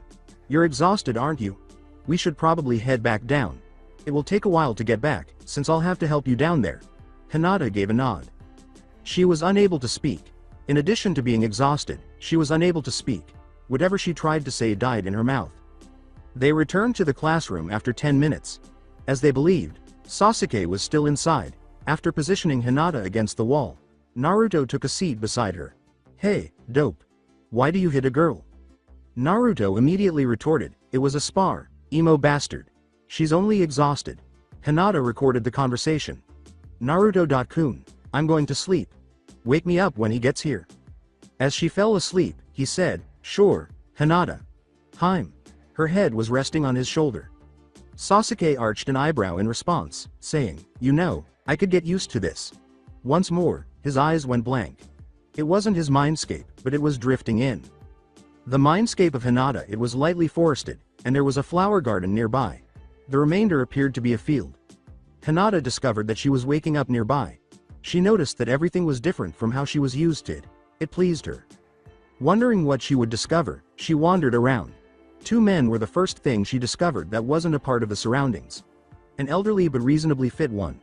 Naruto was the other. She rushed toward him. She turned to face the elderly man and said, Naruto.kun. What happened? Who are you? I am the last wielder of the Violet Dragoon Spirit. I am Hatchel. This young boy appeared here out of nowhere. I take it you know him? She said, I do. But where are we? Naruto replied. He was waking up when he said, I think we're in your mindscape, Hinata. Heim. Naruto.kun, what happened? After you fell asleep on my shoulder, I passed out myself. I was actually hoping to go into my own mindscape. I'm surprised I'm in yours. Any idea on this, Hatchel? Replied Naruto. My guess is that since both of you are asleep, or not conscious, you both meet in an area similar to both of your mindscapes. I believe it will only work if you are together, though. Hachel concluded. Naruto asked the martial artist, well, then, since we're here, you wanna spar, Hachel? No dragoon forms. Hachel said, that's perfectly fine by me. They both assumed similar positions. Hinata noticed the change. Although Naruto's form was similar to hers, it was much more difficult to hit due to its strength. Hachel had the ideal balance in her form. Just as Hinata was about to signal, Albert, Zaide, and Rose appeared. Albert said, what are you two doing? They're about to spar, Albert. Please, don't distract them, Hinata replied. Well, Kakashi is here. He is saying to meet on the rooftop in 5 minutes, and counting, Zaide replied. Clearly irritated, Naruto said, sorry, Hachel. Duty calls, I guess. Everyone else faded out, but Hachel said, it is alright, young Naruto. I see you have a lot to learn, but nothing I can teach. This is from your form alone. Returning to the classroom, Naruto and Hinata awoke quickly. Naruto stated, that never happened. Hinata responded, agreed. Unexpectedly, neither of them felt at all exhausted when they stood up. They succeeded in reaching the roof. Naruto was aware of what to search for. His headband was slanted over his eye. The only eye that is visible has a lazy look. Hey there. I'm glad you could make it so fast. Enjoy your little nap, replied Kakashi. Naruto concluded sarcastically, not with the interruption. Other than that, it was just peachy.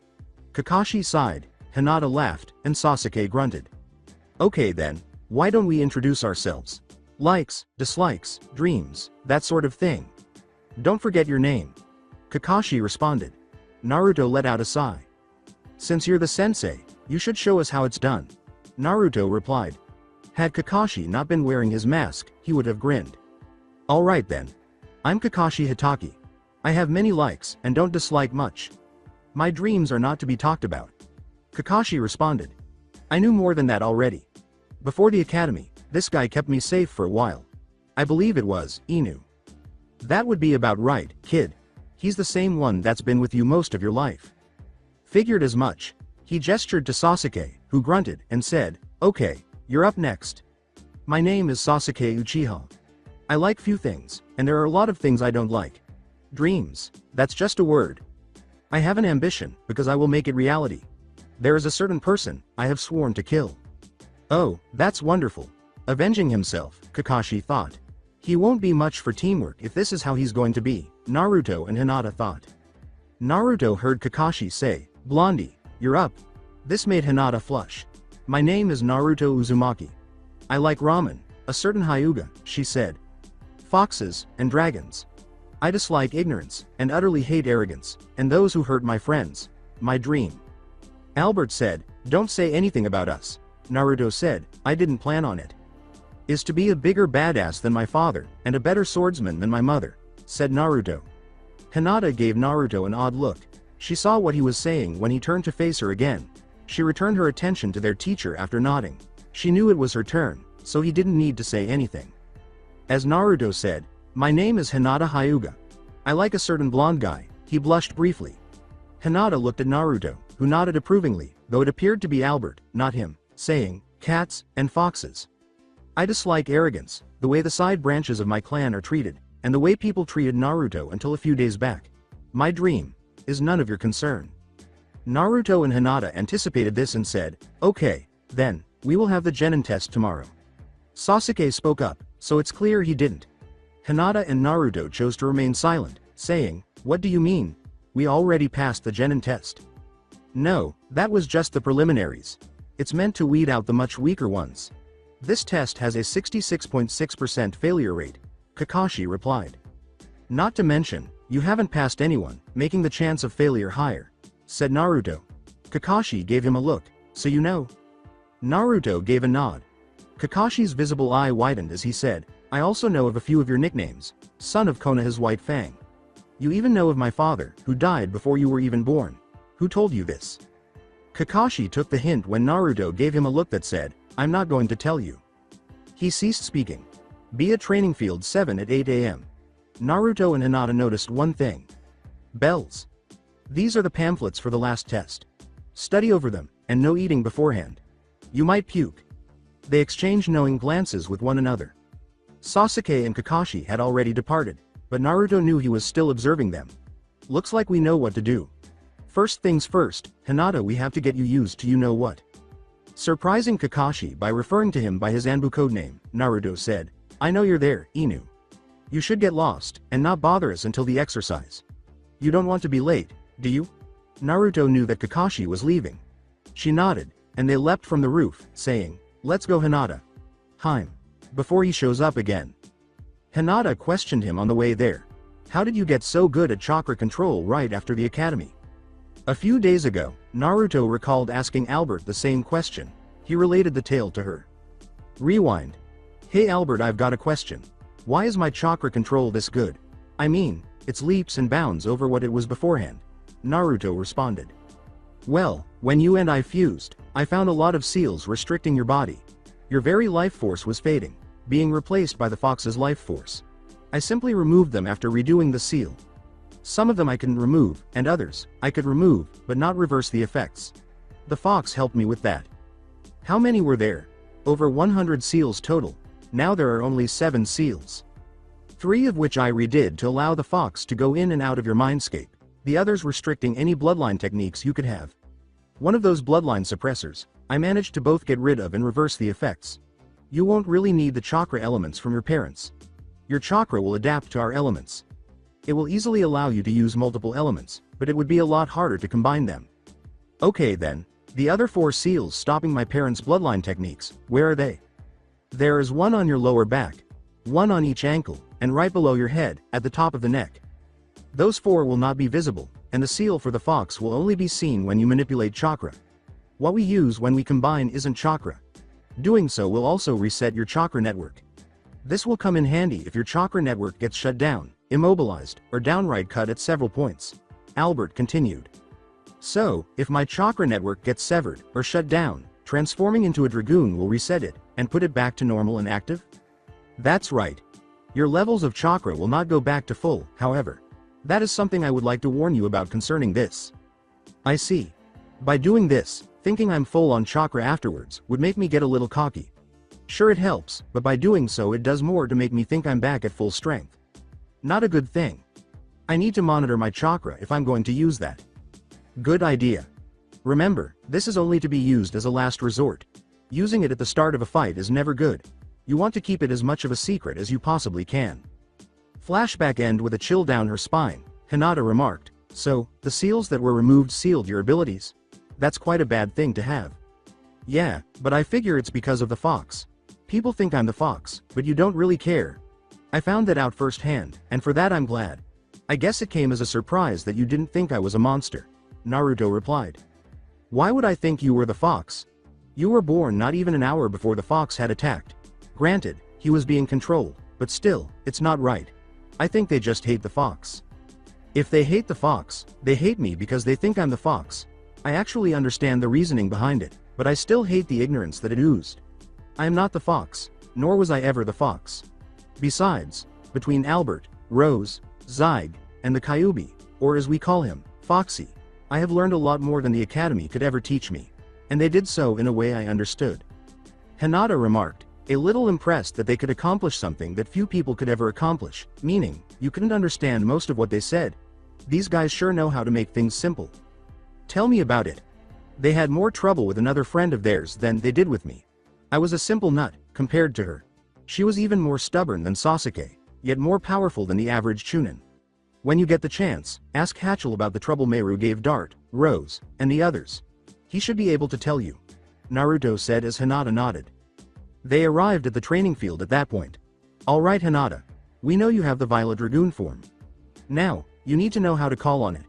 The mark that glowed on your arm was reacting to your emotions. Your rant made it react a lot more than anything I could have come up with. Naruto replied, surprising Hinata. Naruto nodded in response, so, by focusing my emotions, I should be able to transform? Hinata closed her eyes and visualized the branding of her cousin Neji. The light emerged and then enveloped her. Naruto nodded in agreement as she opened her eyes. What did you put into your mind? My cousin Neji being branded. I hated that day more than anything, but I didn't do a thing about it. Not that I could, at that point, said Hinata. The right arm of Naruto began to glow. Naruto's wings were more of a fiery orange, and his armor was red when the glow around him faded. In his hand, his sword materialized. This is the form Zabuza gives me. It's that of the red flame dragon. I've only used the Jade Dragoon form once, and that was a few nights ago. I was stopping a new rogue shinobi, and he was utterly annihilated by my wing blaster. Or rather, over 500 wing blasters, being fired at him simultaneously. Hinata gave a nod. After that, I found out what shadow clones can really do, thanks to all the exhaustion I had. That's why I woke up really late that day. The exhaustion I had from the night before was immense. Anyway, let's be in training you in that form. Hinata gave a nod. Both of them assumed their positions. For this, Naruto was dodging his sword. Since that would be her specialty in that form, it was strictly hand-to-hand for the time being. With Hinata holding lightning in her hands and Naruto holding flames in his, they charged at one another. It didn't hurt much when they hit each other, but the recoil sends them flying. The receiver spread their wings as they returned after a hit, and they returned for more. They struck each other simultaneously a few times. Hinata was able to deliver the last blow, forcing Naruto to revert to his original form. Rising, he gazed at Hinata. Hinata's breathing was labored. She wondered how she had managed to change back to normal. Immediately behind her, she fell back to a tree. Naruto approached her tree and took a seat beside her. In addition to panting, Naruto said, "You did good for your first time." Even though she felt exhausted, Hinata couldn't help but smile. "Thank you, Naruto-kun. I appreciate it. No problem. You learn quickly when you're determined. You've learned more than I thought you would have in this short of a time frame, thus proving my point. Your determination to be better than before is helping you out more than anything else." Naruto replied. He was obviously unhappy, but he wasn't upset about the defeat. He was apathetic, as if unsure of how to react to this, and Hinata sensed it. Hinata said, "Naruto-kun? Are you alright?" He gave a nod. "I'm just wondering. If you could do this after lip contact, do you think it's possible for it to happen to other unintentionally?" Hinata's eyebrow went up. "Why do you ask?" "Because if I have to help someone out that was drowning, I'd have to get the water out of their bodies somehow. That's how we think you gained it, but the real thing I'm worried about is this getting out. The more people that know about this, the better chance it has at getting out. That's not something we want just yet," Naruto clarified. "So, you're saying that if something happens that forces lip contact, you're worried they will gain the power of the Dragoon? I don't really see much problem if it's not one of Sasuke's fangirls. Especially Miss Konoha daily, Ino. If she found out, who knows who she'd tell?" Hinata responded. Naruto gave a nod. "Both seem to be a problem, but we'll save that for another time. We should start meditating. Since we're this close, we might be together in the mindscape," said Naruto. Hinata gave a nod. They both settled into what appeared to be a comfortable position. Their thoughts wandered. In the mindscape, Hinata and Naruto ended up standing next to each other. "Hey Hinata." "Hime. Looks like it worked." Hinata gave a nod. "Sure does. Come on, let's find the others." In front of them, Albert said, "No need." He was accompanied by Foxy, Zabuza, Hatchel, and Rose. "We want to know what's the real point of the test. I know teamwork is important, but do we have to take the bells from him, or can we make our own with Genjutsu?" Hinata responded. "It's happened before, just not with Kakashi. Given his track record, it's not likely to work. It requires the work of all three members to pass. I think he wants to see how good you all are at with teamwork," said Zabuza. "Why else would they put them in three-man teams, with one instructor?" Naruto gave a nod. "I see.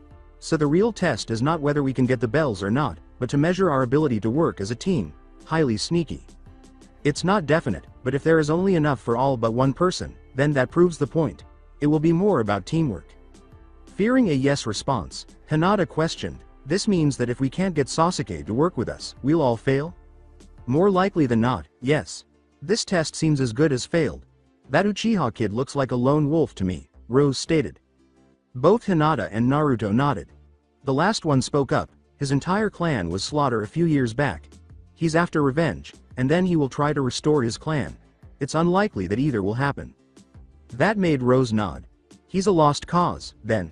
Hatchel said nothing. He continued, "I think it may do if you show how well you work in a team. If you can't convince him to help you out, go after the bells with the two of you alone. If it comes down to it, transform into your Dragoon forms." Albert gave Hatchel a look. "Do you really think that it's a wise idea to do that? I mean, that would expose them both, which they have not wanted." Zaig gave a nod. That may be so, but in the case they have to work together for the bells, those two wouldn't be able to get them on their own. Besides, doing so would actually make it 4-on-1, instead of 2-on-1. As long as they don't use any of our magic, the exposure wouldn't be very severe. Albert appeared to be thinking deeply. Naruto said, I don't see the problem if we have to. If Sasuke won't join up with us, and we do this, we're going straight for the Dragoon forms. Kakashi. Sensei's reputation says we're gonna need everything we can get. Albert gave Naruto a look. Then you will need to be able to combine your chakra with our Dragoon forms. I have an idea for that, in regards to your sword. With a tone of surprise in his voice, Naruto questioned, what do you mean? When Albert said, if you use your own chakra to enhance the speed, and the element of your Dragoon form to enhance the blade, it should work. Hachel nodded in agreement.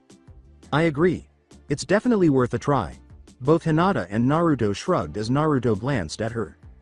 After drawing his sword, Naruto changed into the red flame Dragoon. He visualized the flames coursing through his sword as he charged his arm with chakra as two trees materialized in front of him. He felt his speed increase as he swung his sword, and soon the trees were each broken into 14 pieces. He calmed his arm so that it was no longer a blur. A few of them were burned. They were burned but not smoking. Whoa. Really good, was Hinata's expression as she gazed at Naruto. Zaig, Hachel, Rose, and Albert exchanged glances before the blonde maelstrom appeared. Naruto said, it's not perfect, but it's still good. I felt the flames in the blade, but the chakra was still in my arm, mostly. The hard part of this was keeping my chakra from spreading into the blade, while still channeling fire into it.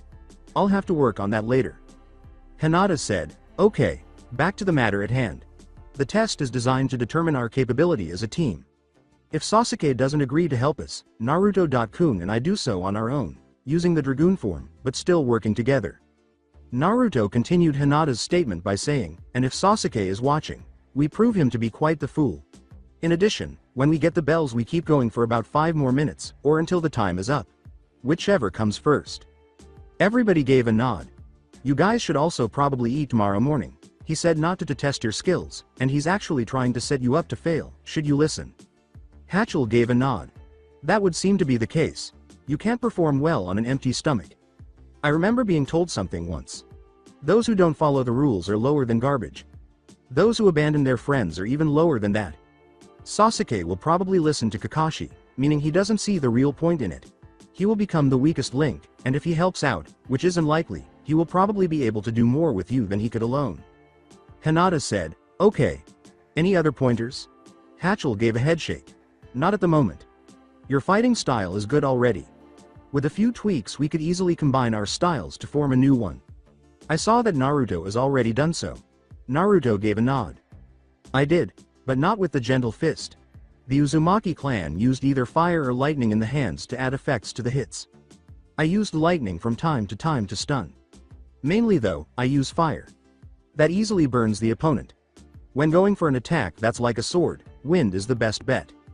Rose raised her voice. You have darkness within you, due to me. Darkness is my element, but for this, I have no idea how it would work. I don't think darkness is for attacking, more like transportation. I'd have to ask Shikamaru. He actually know a bit about shadow techniques. I do too, kid. I can do much more than you'd think. I have fire, earth, and void, which is a stronger version of darkness. You can use fire and void through them, but you can't use earth easily yet. I see.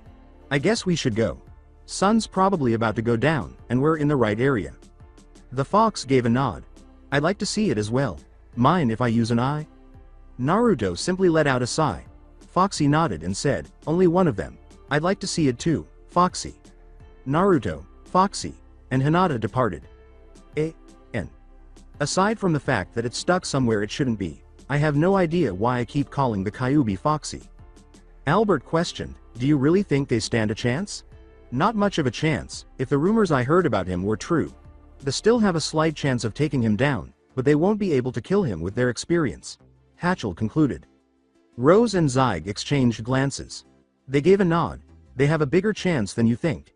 It's currently at 62% for them to get the bells. Rose stated. 15% says they knock him out and then take the bells. 5% says Sasuke gets convinced and they get the bells. The other 18%, they all fail. Any bets? Rose inquired. The others gave her a look. The following morning, Sasuke arrived on schedule, but the others did not. Hinata and Naruto arrived an hour late. In advance, they paused to eat breakfast. But they didn't give him that. "You're late." Naruto stated, "We had things to do. Looks like Kakashi-sensei isn't here yet. No surprise. He probably doesn't want to waste his time with Genin," said Hinata. Sasuke was taken aback by her tone when she said, "He won't be wasting his time with us. Sasuke, we need to talk." Nobody spoke to him in that manner. He was going to hit her. "You need to drop the lone wolf attitude. At least for the test. If you can't manage that, then it's as good as fail," said Hinata. After glancing at her, Naruto turned to face Sasuke. His desire to slap her was intense. Naruto got ready for it. The last thing Naruto thought to do was Sasuke. He posed a query. "Why would it mean failing? We have to get the bells, and you're both nothing but losers. Don't be so quick to judge anyone, Sasuke. They may end up surprising you," said Hinata. It turned out that she was echoing Hachel's words. "Why not? It's not like he can't be beaten by me," Sasuke replied. He was really trying not to hurt her at the moment. "You're wrong. He has a lot more experience than all of us combined. If you were the best out there, you would have seen that. He is a Junin, we are fresh Genin. To him, we are nothing alone. Rather, you are nothing. Me and Naruto-kun work well together. If you can put aside your differences, at least during this exercise, you can actually pass an exam few have ever passed. If not, you fail, lose your headband, and get sent back to the academy, at best. Is that what you want?" Hinata said with a firm voice. Naruto was impressed. She was much more confident now. She paused, waiting for a response, but showed no signs of slowing down. The words, "I'm in. What's the plan?" nearly fell out of Naruto's mouth. She accomplished that with ease. "I'm happy, but I don't understand how." It was probably Hachel. He was always good at convincing those on the path of a lone avenger. Albert replied. "If he's doing this for the bet everyone else made last night, I'm gonna laugh." Naruto asked Albert, "What bet?" "The results aren't in yet. However, the plan has changed a bit." Rose went over to Hachel earlier to explain it to him and Hinata.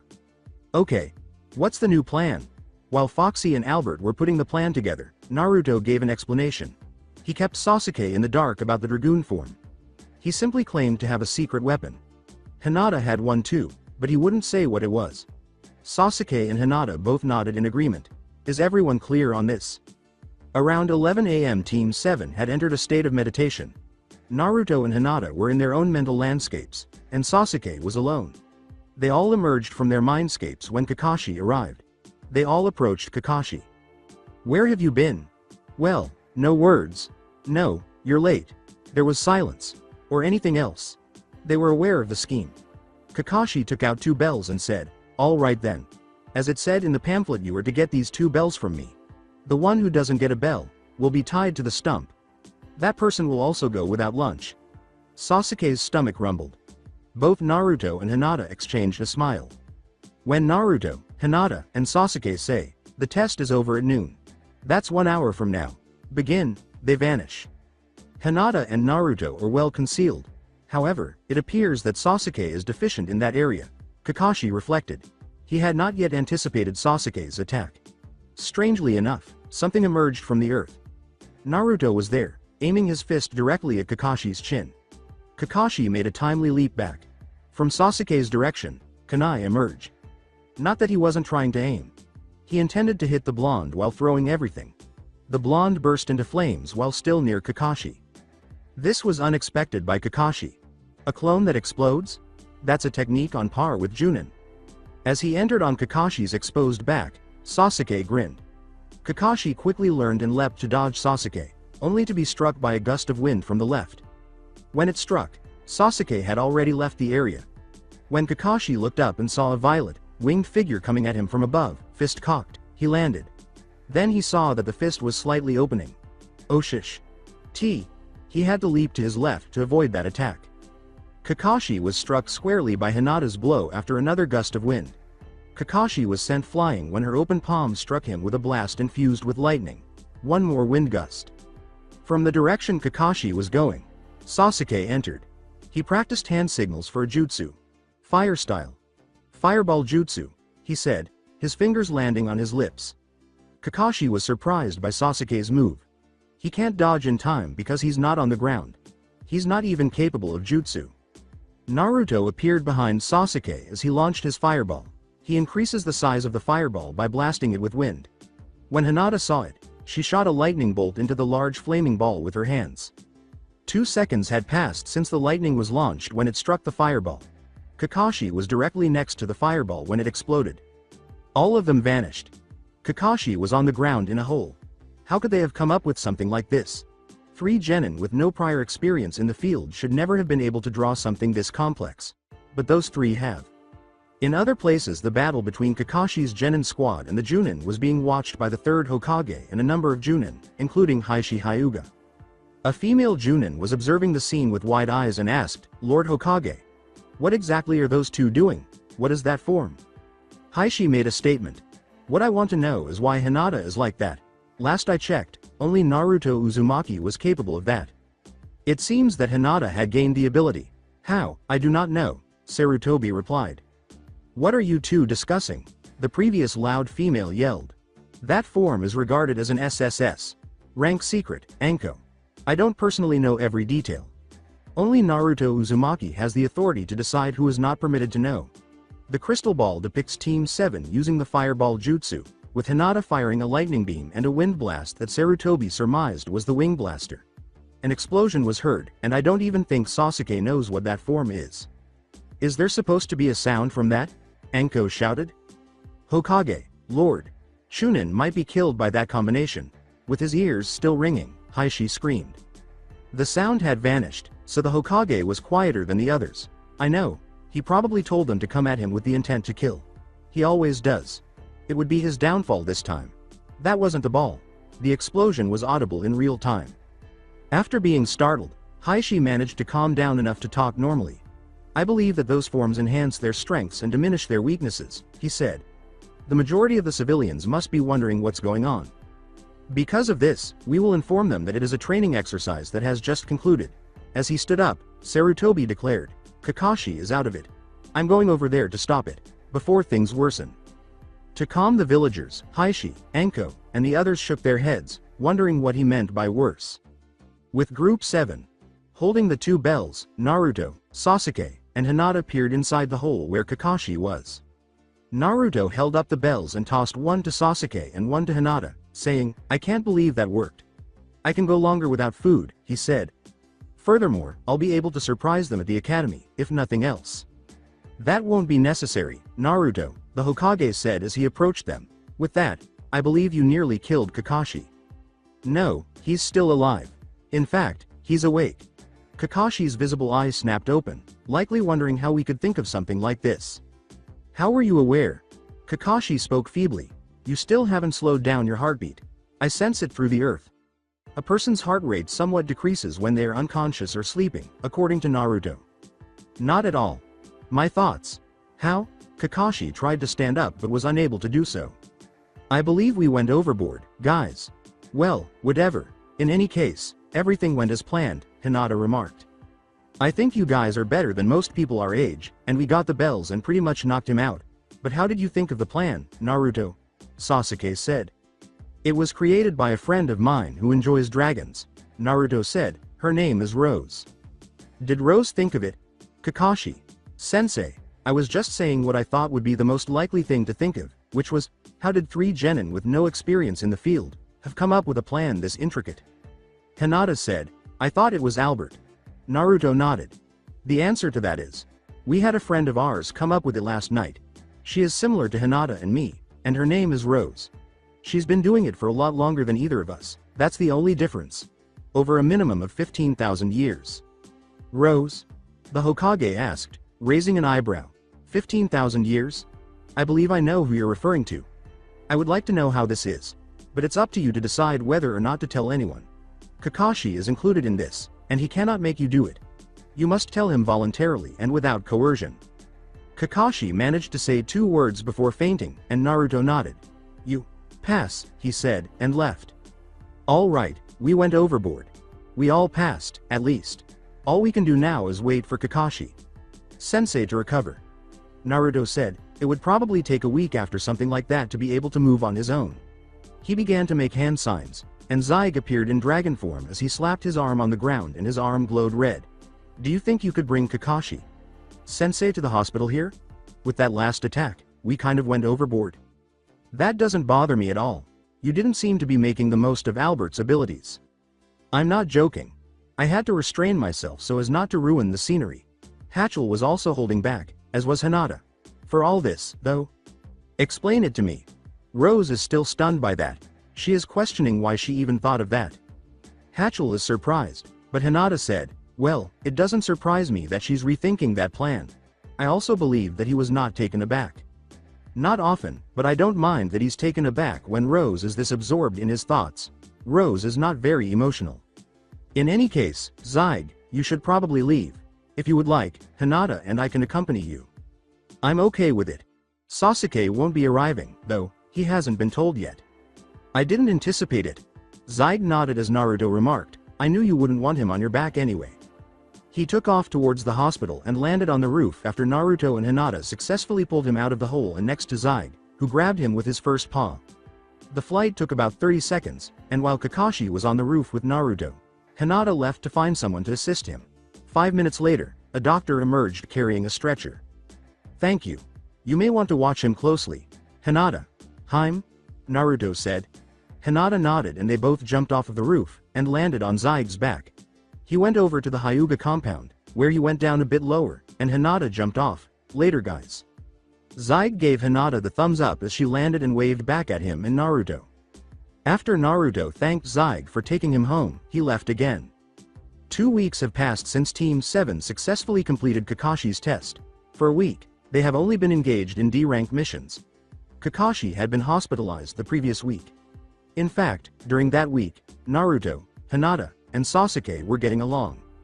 Upon his recovery and release, Kakashi immediately went to the Hokage. Rewind. Lord Hokage, I would like to know what I can about Naruto's abilities. That form he used. It's not a normal transformation jutsu. The sexy jutsu of his doesn't do anything like that, either. Kakashi responded. I am not allowed to say, Kakashi. Even I am not immune to an SSS. Class secret. At this point, Naruto and Hinata are the only ones who are. However, I think there is another way. The Hokage reached for a book. Legend of the Dragoon was the title on the cover, and it was bound in dark leather. You may find a thing or two in here quite interesting. There are also descriptions of each person in there, and it's based on a true story. Kakashi questioned, so this is what he is? A dragoon? That's my guess. I've gone through it myself. He said he had another one with the abilities the form gives, and the specialties of each. If this is true, the elements of each one lie in them, as well. I take it, you'd even take a break from Icha Paradise for this kind of information. Flashback end Kakashi needed a week to get everything down. On the D-rank missions, he still had to lead Sasuke, Naruto, and Hinata. The majority of them were simply uninteresting. They had to be on their toes because one of them had a purpose. The goal was to capture the feudal lord's wife's cat, Tora. It was a serious challenge to all the genin teams. Team 7 caught it for the first time. Naruto succeeded in making it appear to him. Naruto.kun? To her unasked question, Naruto answered, don't worry, Hinata. Hime. Besides, I thought you liked cats. No, it's not that. I'm wondering how you managed to get it to like you. I heard all genin have trouble catching her. Hinata replied. Naruto gave a shrug. The cat leapt onto Naruto's head and said, I suppose it's all because of how I can be with animals. Okay. Actually, Albert's calm nature is what's keeping her calm. In fact, the cat appeared to like Naruto. Hinata sensed the cat's sense of security. I think she likes you. She looks like she feels safe, said Hinata. If Tora hadn't been present, Naruto would have nodded.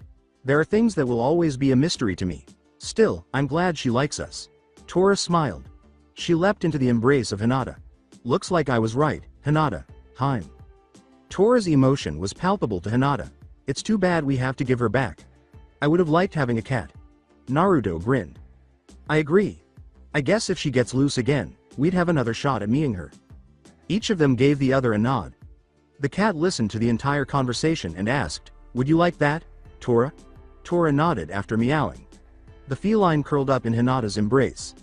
Naruto suppressed a laugh at this. Sasuke fell to the ground. They all gazed at the cat, who was soundly asleep, and said, come on, The client is waiting. Sasuke had a question on the way back. How did you manage to catch it? More importantly, why was it snuggling in Hinata's arms? Naruto.kun got it to come to him. It's a strange concept, but I'm not worried about it. He's different, he knows it, and I like it. He seemed to me like a calm breeze when picking up the cat. That had to make Naruto laugh. Hinata blinked and said, you know how ironic that is?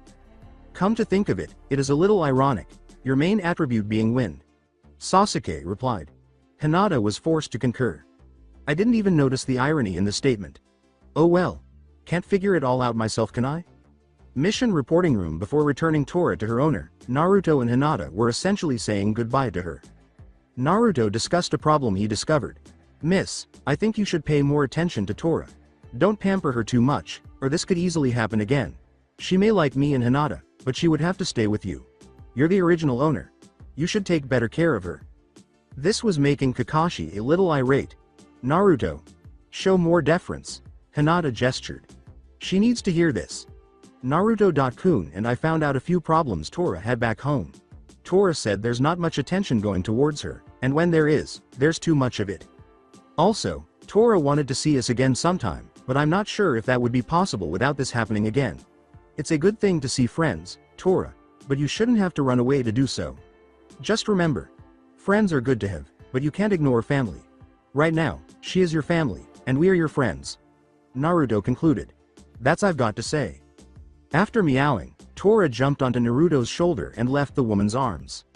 She began to lick his ear. At last, Hinata was growing envious. Tora nodded and approached Hinata, bowing her head as if to apologize. You might not want to do that, Tora. I can almost feel Hinata. I'm getting jealous. It's not a good thing to have after you. It doesn't matter if it's a cat, dog, or a human for that. When she saw the apology, she became calmer. It's okay, Tora. You should get going, though. Miss, you should probably take our advice on the subject. The wife of the Fire Lord was merely nodding, as if she hadn't anticipated this. I see. Looks like they caught the point from Tora herself, Lord Hokage. I'm impressed. The Hokage also gave a nod. As am I. This is their first time for this, and two of them were able to befriend Tora, something that hadn't happened in a long time. Naruto questioned, what do you mean, old man? The fourth Hokage was the last one to ever pull something like that off. It was a different cat, but you achieved the same result. The Hokage replied. Naruto gave a nod. This startled everyone in attendance. I guess it makes sense. Like father, like son, huh? Hinata said. Naruto.kun, what do you mean? Naruto grimaced at himself. Sasuke and Hinata were piecing together the details when they said, that was not supposed to get out. I just hope no one else heard that. Naruto raised his hand just as Hinata was ready to reveal it. Hinata remained silent after saying, the information you're about to say is considered an SS class secret. My parents cannot be talked about. Not yet, anyway. She knew what was going to happen. Kakashi's eyes were wide as he gazed at Naruto. The Hokage gave a nod. He was among the few who were aware. Naruto, I believe you would want to tell everyone later on. I feel a barrage of questions about to open up. None of which I will answer. Information on my parents are kept under a tight grip. Until you release the grip, not even I'm able to say anything. Naruto replied. The Fire Lords merely gave a nod. She connected the dots. Yes, I see the resemblance. I don't know why I didn't see it before. Naruto Uzumaki, is it? He said, that's right. I'd be happy to have Tora visit you again. I just have to make sure you are available. She replied. This caught Tora's attention. I wouldn't mind. Just send word to the Hokage, and it's likely he'll tell me. Still, I like that idea. You're acting like a caring mother should. Naruto replied. She gave a nod and walked away. She turned around as she got to the door. Everyone in the room nodded, and she walked out. If she gets out again, it'll probably to see you two again. Try not to tell anyone that, though. The Hokage was lost in thought as he gazed at the scene in front of him. After a while, he had an idea. Iruka glanced at the elderly man beside him and said, okay, time for your next mission. There is more to do in the village, but I suspect you actually want a challenge. Lord Hokage? Are you sure about that? Quite. I feel a C-rank mission would do for now. You are to escort a bridge builder and protect him from bandits, thugs, and the like. This is to go on until the bridge is finished. The Hokage replied. Hinata and Naruto exchanged glances. Kakashi glanced at the Hokage, and Sasuke looked at him. I agree, Lord Hokage. Even though I doubt this would make an adequate challenge for them, there's not much else that can be done. We have to respect the rules, and that means C-rank missions are the best they can get. Naruto gave Kakashi a look. I assumed that he doesn't brag about anything unless there is a unique circumstance. Well, you and Hinata are special cases. With the Uchiha, that makes one hell of a team. Albert stated to Naruto. Hey Albert, I've got a question, I'll ask it later. About what? Naruto stated, I'll ask later because I have an idea. Hey kid. I see the idea you've got. I could ask him any information you'd need to know. Point taken. Defense, piercing ability, and possible speed are the main points I need. I know. Naruto returned his attention to the Hokage's introduction of Tazuna. He held a bottle of rum and said, my first impression of you kids, a slop, an arrogant bastard, and a frail-ass girl. Naruto appeared to be about to burst. The situation with Hinata was worse. Her mark was starting to light up. When Naruto saw this, he raised his voice. I don't care if you insult me, but insult my friends, I don't take that lightly. Hinata here is not that forgiving of those that insult, or attack me. Meaning, I'd watch your mouth if I were you. Especially since, me and her alone are on par with the one known as the copycat ninja, Kakashi Hatake. Who happens to be present at the moment. After giving Naruto a quick glance, Hinata began to relax. Naruto-kun, what are you saying? The truth. You and I both know that either one of us could have taken down Kakashi on our own back then. I'm also glad you calmed down. We're not supposed to kill him. Kakashi gave nod. Meet at the front gate in 1 hour. Head home and pack up. We'll be gone for a few weeks. Everyone nodded. A whirlwind encircled Naruto, and he vanished. After transforming into lightning, Hinata passed through the window. I still want to know how they do that. Oh well. Let's go. Kakashi responded. Sasuke said, agreed. The location of Naruto in addition to the clothing he purchased the week Kakashi was out of commission, Naruto discovered a few empty scrolls. I'm glad taking out Mizuki gave me the money for an A-rank mission. I guess catching a rogue shinobi in the act has its advantages. His clothing, except for one set, was incorporated into a seal on a scroll, and he made several hand signs. I'm glad Foxy taught me a few things about seals. This will make packing easier. I know. Why do you think I taught you in the first place? Honestly, didn't think much on it. I was glad you did then, and I'm still glad. Typical. You're about as clueless, yet stubborn as another Uzumaki that I know of. I know you were once sealed into my mother, Kushina Uzumaki. Let's not dwell on that though. We have a mission to focus on. Something's telling me this isn't what it seems, so I'm bringing a few extra scrolls. Good thinking. If there's anything we could use when we get back, you can take a scroll and seal them. That's the plan. By the way, what did you manage to find out so far? Not much, but the defensive capabilities are not yet powerful enough for the idea. Rose has thought of the idea before, but only used it once. It left her highly exhausted. She hasn't done so since. He's right. That's a dangerous move, but I'm teaching it to Albert. You should be able to make it work easier than I could, due to your massive amounts of energy, and Albert's control over wind, Rose replied. So, I take it he's resting up right now. Yes. Not much choice in the matter. He's managed to pull it off once, and that was using the wind as a tailwind. Got it. Let me know when he has it down. I'll be using Zyge's Dragoon form until then, Naruto replied. Zyge stood up and said, alright. By the way, that ice dragon has come around. She calls herself Oyuki. So this is the one I'll be helping out. Doesn't look like much, Yuki replied. However, Naruto calmly shot back, neither do you, Oyuki. Although, looks aren't everything. In fact, they can mean little to nothing. I like him already. Seems Albert taught him well. No kidding. Oyuki will be the usual summon for the time being. Fire and ice isn't a bad combo, when used in the right situation, Zyge replied. I agree. And with where we're headed, Oyuki being ice element will come in great handy. Especially if she can vaporize into mist, Naruto replied. How did you know I could do that? I didn't. It's a good thing you can, though. Our destination is near the Hidden Mist Village. It's not in the same country, but it's basically right next door to it. Alright, I see your point. Then let's get going, Zyge replied. After locking the door and leaving his house, Naruto proceeded to the gate. Instead of using the whirlwind transportation, he chose to go wall riding. When he arrived, He still had roughly 10 minutes. Hyuga compound immediately following the debriefing. Hinata and her father were having a meeting. Father, we have a mission outside of the village. I'll be gone for a few weeks along with my team. Hiashi merely gave a nod. He had an idea. Hinata, I think I should tell you something. If I don't now, then something else could happen later. Besides, you will most likely like it. Hinata was anxious to hear his words. What is it? After that little talk with Naruto before the teams were announced, I met with the Hokage. I told him that accepted his plan for the teams. I also told him to take you off the list to be engaged, females. He readily agreed. He knows why, and now I think you should, too. I told him you and Naruto are to be engaged. The rest of the clan only knows about the team thing.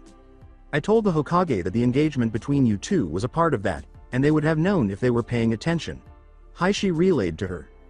Hinata remarked, they'll deny it, of course. I'm not surprised, however, since over 80% said that they agree to the team idea, they have to go with the engagement.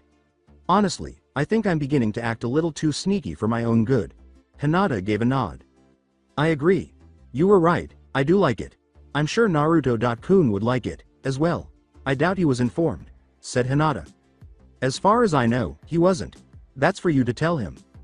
Guess I'll have to make packing up quick, and find him. Glad he taught me basic sealing. That will help a lot.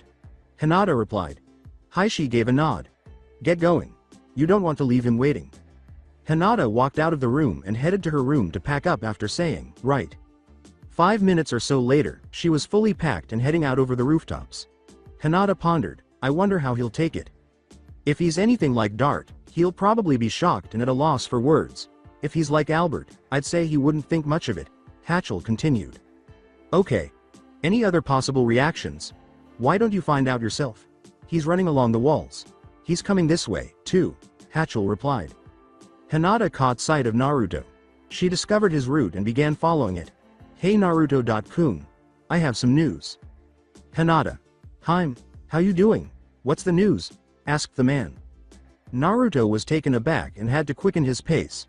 Great, after all, we've been engaged since we began as a team. In the end, he became a tornado and abandoned her. Did I say something wrong? I don't think he was expecting that. That's obviously something that Dart would do if he could. Turning into lightning, Hinata headed directly for the gate. There, she discovered Naruto. His expression said, what the hell? Hinata approached him. I guess you didn't expect that. That's not it, well mostly. I figured that Hiashi said something to the Hokage after our meeting. I didn't think that's what it was. It caught me off guard, sure. I didn't expect that, and my mark glowed after hearing it. It wasn't nervousness. It was happiness, and I could feel it. I almost transformed just from hearing that. Naruto responded. Hinata gave a nod. If it's that much happiness, I can assume you don't really mind? Naruto gave a nod. I don't mind, period. In fact, I'm glad. One question. How did he manage to do that? Hinata gave a detailed explanation. As she finished, Sasuke appeared. Naruto remarked, that is very cunning for someone like him. Who? Inquired Sasuke. My father. He? Hinata's face flushed. The blush conveyed the message to Sasuke. Sasuke said, more loudly than he meant to, you mean he got you engaged to the blonde? Naruto and Hinata both nodded. The former responded, and were fine with it. It came as a shock because the Hyuga Council is still there. His reasoning for it was so sneaky, it rivals that of a panther. Were you about to call me sneaky? Well, you are. Half the time I can't figure out why you do what you do. Point taken. Why didn't you finish it off with me? Because I didn't want to hint at you being with me, and there aren't many foxes around here. Zyge remarked, you know Foxy, he has a point. Shut it, Zyge. Sasuke was getting information from Hinata during this exchange. When Naruto returned his attention, he saw that Hinata was nearly done describing it to him. He nodded when she was done. That is sneaky. He's definitely a good ninja. Smooth as ice, as well. Hinata told him, tell me about it. Still, I'm happy for it. Naruto gave a nod. Azumai looks like they are finally coming. And Kakashi is only 5 minutes late. Sasuke turned to face Tazuna and Kakashi and remarked, that's a first. Hinata nodded as she turned. You're actually a lot earlier than we thought. We figured we'd have to wait about half an hour before you showed. Hinata replied. In his characteristically distant tone, Kakashi stated, I can be on time, when I need to be. Anyway, let's get going. Right. exclaimed Sasuke, Naruto, and Hinata. All of them departed from the village gates. Hinata received the message when Naruto glanced at her. This mission was flawed in some way. Hinata said, "What is it, Naruto? Something is definitely wrong with this mission. I already heard about the situation in the Land of Waves. Something tells me that this mission is actually more difficult than the client let on." Naruto said this so that only Hinata was able to. Naruto nodded, his voice barely audible above a whisper. "What do you think we should do? Keep this to ourselves? If Kakashi-sensei finds out, he might make us go back to the village. That's something we don't want. Even Sasuke will appreciate the challenge." Hinata gave a nod. "Act like we don't know, just speculating. Got it." Without a command, they switched to a more advanced position, and Kakashi watched them. Before they switched, Naruto approached Sasuke and told him something, and the Uchiha grinned and nodded. "I believe I'm lacking something." "Naruto, what's with that formation? This is nothing more than a C rank. That kind of formation is uncalled for." As if on cue, Naruto discovered what he was searching for. "Just a hunch I have. Don't think too much on it. 2 Chunin. Level Shinobi." His right shoulder stiffened. Both Kakashi and Hinata became tense.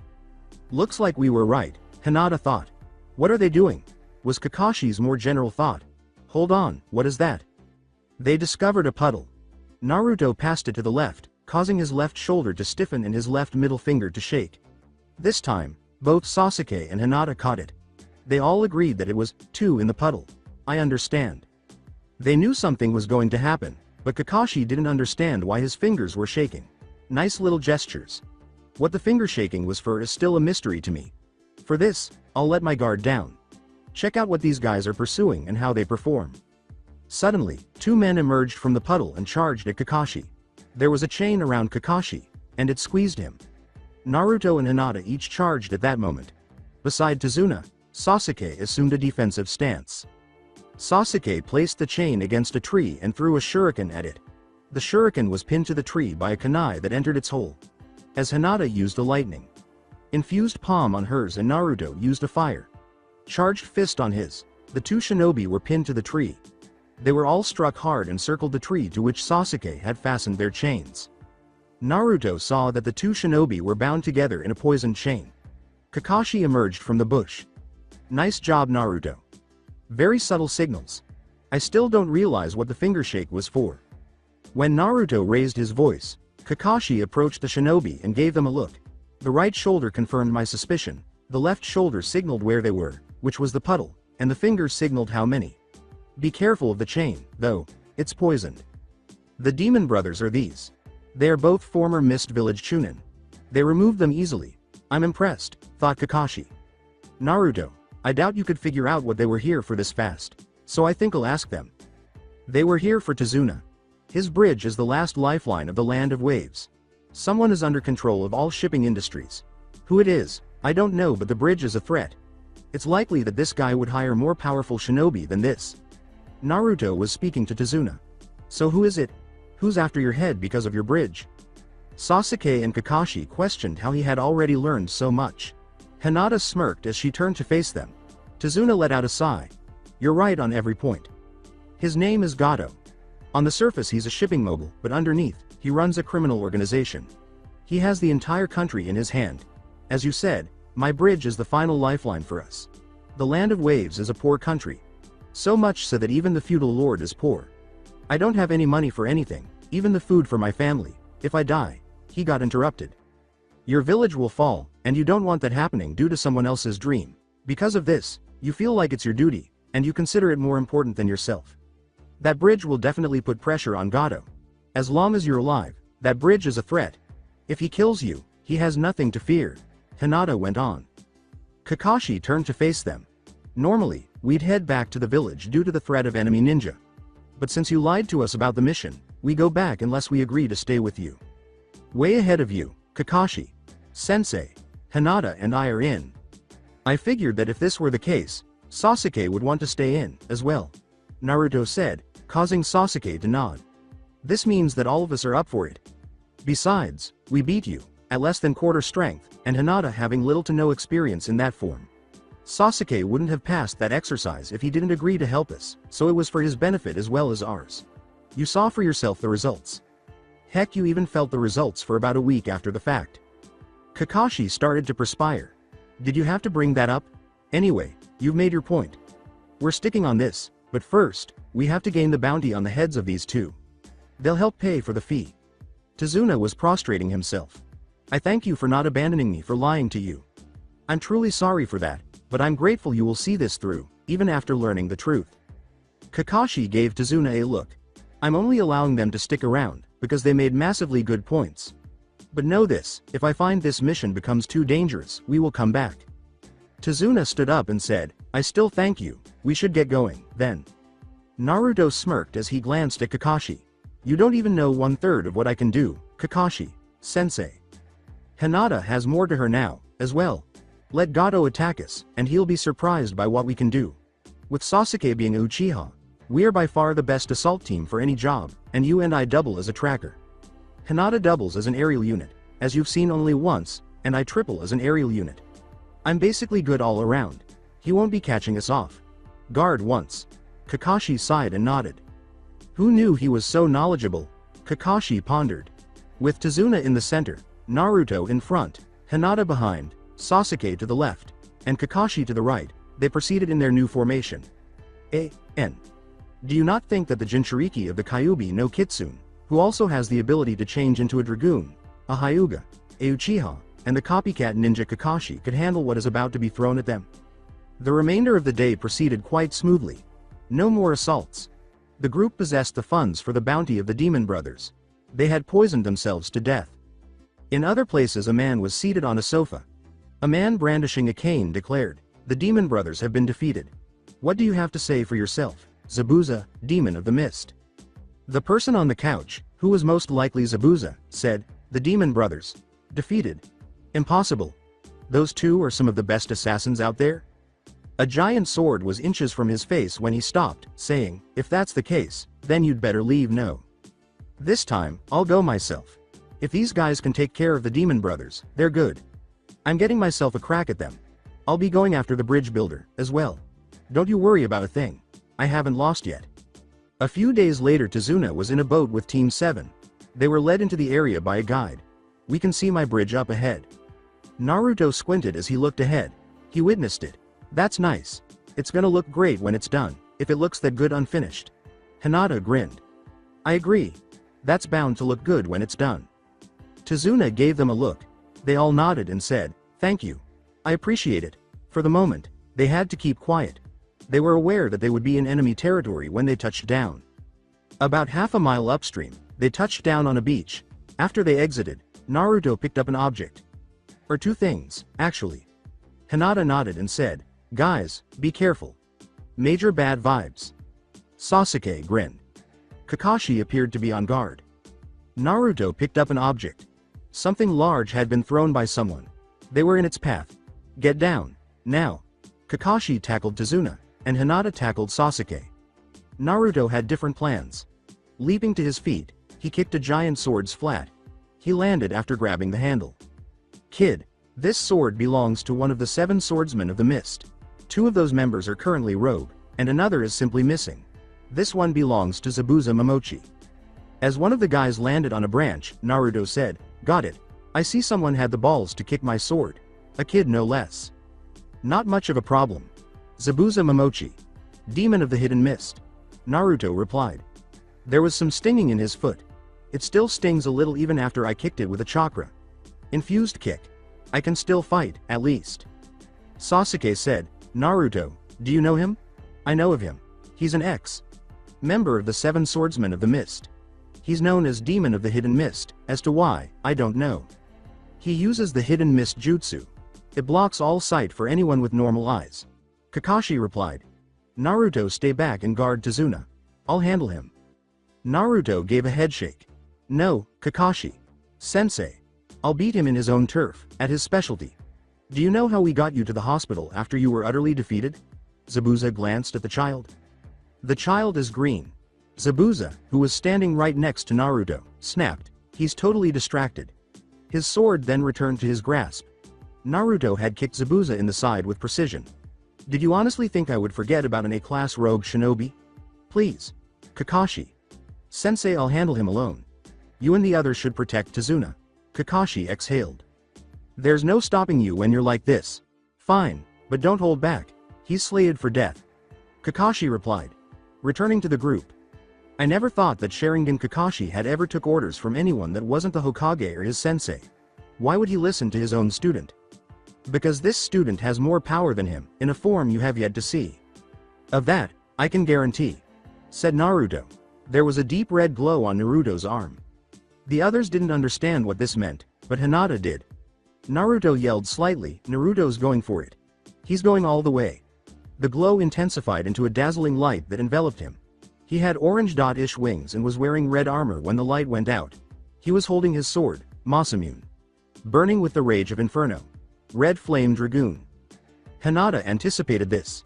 Sasuke was, to put it mildly, shocked.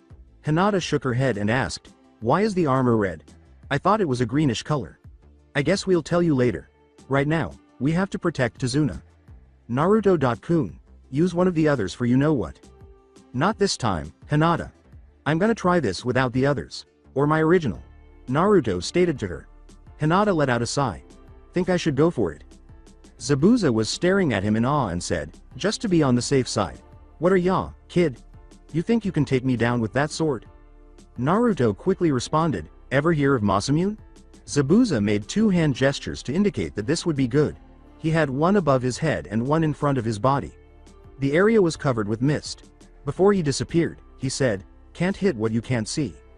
Kakashi, Hinata, heads up, he's actually using the hidden mist. He's going for Tazuna. Hinata, who was already in dragoon form, struck Zabuza in the chest, causing him to burst like a bubble. Water clone? Seriously? You're good kid. If you want to play like that, I'm gonna have to eliminate you first. Zabuza showed up. Naruto dispelled the water clone by striking him with his wing. Naruto took off and moved in the direction of a particular heat signal. Nice try, Zabuza. I can tell whether they're water clones or not due to their body temperature. I can feel the heat coming off of them. He struck Zabuza in the shoulder. The fog dissipated. How? He met Zabuza's gaze directly and asked, I said I could tell they were clones due to body heat. What does that tell you? Zabuza attempted to flee but was unable to do so until Naruto raised his sword. Around his chest, a ball of fire began to form. Fire style. No, hand signs are needed for that. You may want to avoid this. Flame. Shot. Naruto slashed his sword at the flaming ball. Zabuza was caught in the ensuing explosion after avoiding a direct hit. He touched down directly beside a tree. Naruto found himself on the tree directly beside him. Two Senbons rushed at Zabuza and struck him in the neck. If you see Kushina Uzumaki in the afterlife, tell her I said this, thanks for the sword. Zabuza had left it. Kakashi approached and felt his pulse. He's dead. At that moment, a mask wearing ninja materialized beside Zabuza's corpse. The hunter ninja and Zabuza's lifeless body vanished in the wind. Thank you for diverting his attention. I have been pursuing him for months, but I couldn't find the right opportunity to attack him. I wanted to kill him myself. Damn it! Shouted Naruto. He became weaker as his body began to glow. When Hinata caught him, he nearly passed out. She found herself carrying Naruto out after transforming back into her human form. As he passed out, his final words were, thank you, Hinata, Heim. I now understand why he didn't want to summon. He couldn't with that much strength, not because he didn't want to. Not surprised. He would need to use more energy for the flame shot. That is something he didn't have at that point and he knew it. Hatchel continued. Then why go up against him? And why did he say damn it? Replied Hinata. Hatchel answered, my guess is because of where the Senbon hit. Hinata sounded concerned as she said, the neck. Why does that? Oh no. Hatchel sounded worried as she said, yes. That guy was on Zabuza's side. He noticed it, as did I. Hinata remarked, I should warn the others. Guys, Zabuza is still alive. Why would he be alive? Kakashi checked it himself. He had no pulse. Sasuke replied. She was speaking, and Kakashi heard. Not good. The Senbon hit his neck, didn't they? Hinata gave a nod. Kakashi questioned, then it was a fake death? Either that, or a near death state. Sasuke, and you need to be informed of what me and Naruto can truly do. He will have to wake up for that though. Hinata replied. Sasuke swore. The color of his mouth was rather vibrant at that moment. Well, you guys can stay at my place. After all, you helped me get home. It's the least I can do for your troubles. Tazuna replied. They gave a nod. With Hinata and Kakashi on guard for an attack, they all moved forward. In roughly 15 minutes, they arrived at the house. Tazuna's location. Tazuna walked into the house and exclaimed, Tsunami, I'm home. Welcome home, father. What happened? Your friend's hurt. Please take him upstairs. Second door on the right. He should be able to rest in there. The girl, probably Tsunami, responded. I'm Tsunami, by the way. A.N. It's Tsunami, confirmed. Hold on, why am I sounding like the military? Kakashi and Sasuke sat at a table, and Hinata led Naruto to the room that Tsunami had described to her. Tsunami began to explain, but Kakashi interrupted her. Thank you for bringing my father home. I appreciate the help. You see, things have been hard on us the past few years. Ever since Gato came along and bought everything up. We already know of the situation. These kids are more powerful than most their age. The blonde one especially. He has more power than even I do, though no one would admit it. Once he's back up, these three will be able to take down Gato with minimal energy. The one that put him in that state is himself. Why would he do that? Tsunami's question was. Exhaustion. He used too much energy on the trip. Even kicking a sword as big as he did would have consequences, Kakashi replied. Sasuke raised his voice. Kakashi, what do you know about those two? Obviously, those transformations are not regular jutsu. As far as I know, they aren't. I'd have to read up on it, but I can't say just yet. Naruto did give me a clue. Red Flame Dragoon is that clue. I've already seen it in the book I was given. I have yet to see the dragon it comes with, or the stone. However, the glow is still there. That is all I can figure. Naruto is living a legend right now. Hinata may be living the same legend, I'm not sure. That legend is the legend of the Dragoon. Kakashi responded. This is basically all I can say right now. Anything else I know, they have to say themselves. Hokage's orders. Sasuke sighed. And Hinata won't say anything until Naruto wakes up. We'll be in the dark for a while. Let's check up on them.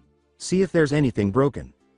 In the space right next to Naruto's body, Hinata was meditating when Sasuke, Kakashi, Tsunami, and Tazuna entered. Tazuna asked, what's going on here? Those two are probably seeing what they could do about the situation. Even unconscious, Hinata is able to check in on Naruto through some sort of mindscape. How that is, I'm not sure. As to how I know, her father told me. Kakashi continued. They probably have to be in close proximity. If that's the case, waking up Naruto could send Hinata back to her body. Taking Hinata away from him would bring her out of it as well. Sasuke continued. Hinata opened her eyes and said, don't even consider it, Sasuke. He already gave me the go, being as he won't be able to tell you for a day or two. I'll be telling you what I know, but first, there are rules you need to know. You can't tell anyone Naruto doesn't trust. No one else is to know that you know. This information is considered an SSS. Class secret. It's even bigger than the Fox, as well. Bigger than the event that changed Konoha. How could something be that big? Sasuke inquired. Hinata described everything she knew, saying, something ancient, around 15,000 years old. The legend of the Dragoons, and the Dragon Campaign. She filled in the gaps after Hatchel filled her in on the parts she was missing. That was the Dragon Campaign 15,000 years ago. There was another one, about 4,000 years ago as well. She gave her full explanation of what she knew about that, with Hatchel giving her more specific information. As well as the individual personalities of those involved. That's basically what happened. Tsunami raised an eyebrow and said, how do you know what they were like if that was 4,000 years ago? Within me, is Hatchel. The Violet Dragoon. He knows more about them than I do, but he told me, as I told you. He was basically filling me in on pieces I was missing. Hinata replied. Kakashi questioned, how did this happen? Hinata gave a headshake. I don't really know. I do know that it wasn't the way Naruto gained his. He had a vision of the Jade Dragon, who we call Albert. After that, he gained a mark. It's on his right forearm. You can see for yourself. Kakashi gave the mark a look. Something emanated from it, but Kakashi was unable to identify it. Sasuke said, well, Kakashi.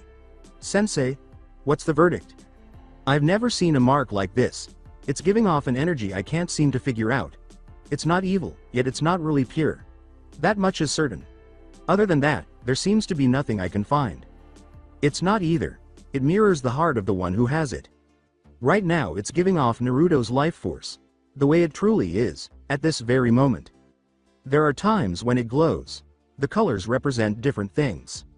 When it's red, that usually means a transformation is about to come out due to something like rage. The first time it ever glows is the color you have on the armor in your transformation. After that, it can glow in several other colors. The most common is red, but there are others. One time, my mark glowed a deep pink. At the time, I was told I was already engaged to Naruto-kun by my father. I was feeling a mixture of feelings, most of which were love and happiness. When Kakashi asked, Hinata nodded. The color that at first glowed. Wait, you said your mark glowed. You have one as well? She extended her arm. It's right here. I'm trying to keep my heart calm, but seeing Naruto-kun like this is making it hard. We can't let our emotions roll free, and we release them in battle to use our Dragoon forms, which you saw earlier. It's also the forms we used when we took down Kakashi. Sensei back at that final piece of the Genin test. Sasuke inquired, so, how many do each of you have? I've seen 2 in action, but Naruto-kun has 3. I only have 1 right now. He's training himself with a spear, and a rapier. At the same time, he's training me to dodge and block. The way I am now, in this form, I'm not as strong, or as fast, but whatever training I get in my Dragoon form, I receive in my human form. Hinata continued. I keep hearing about Dragoons, dragons, and humans, but what's the difference between a Dragoon and a dragon or a human? Tazuna inquired. The difference?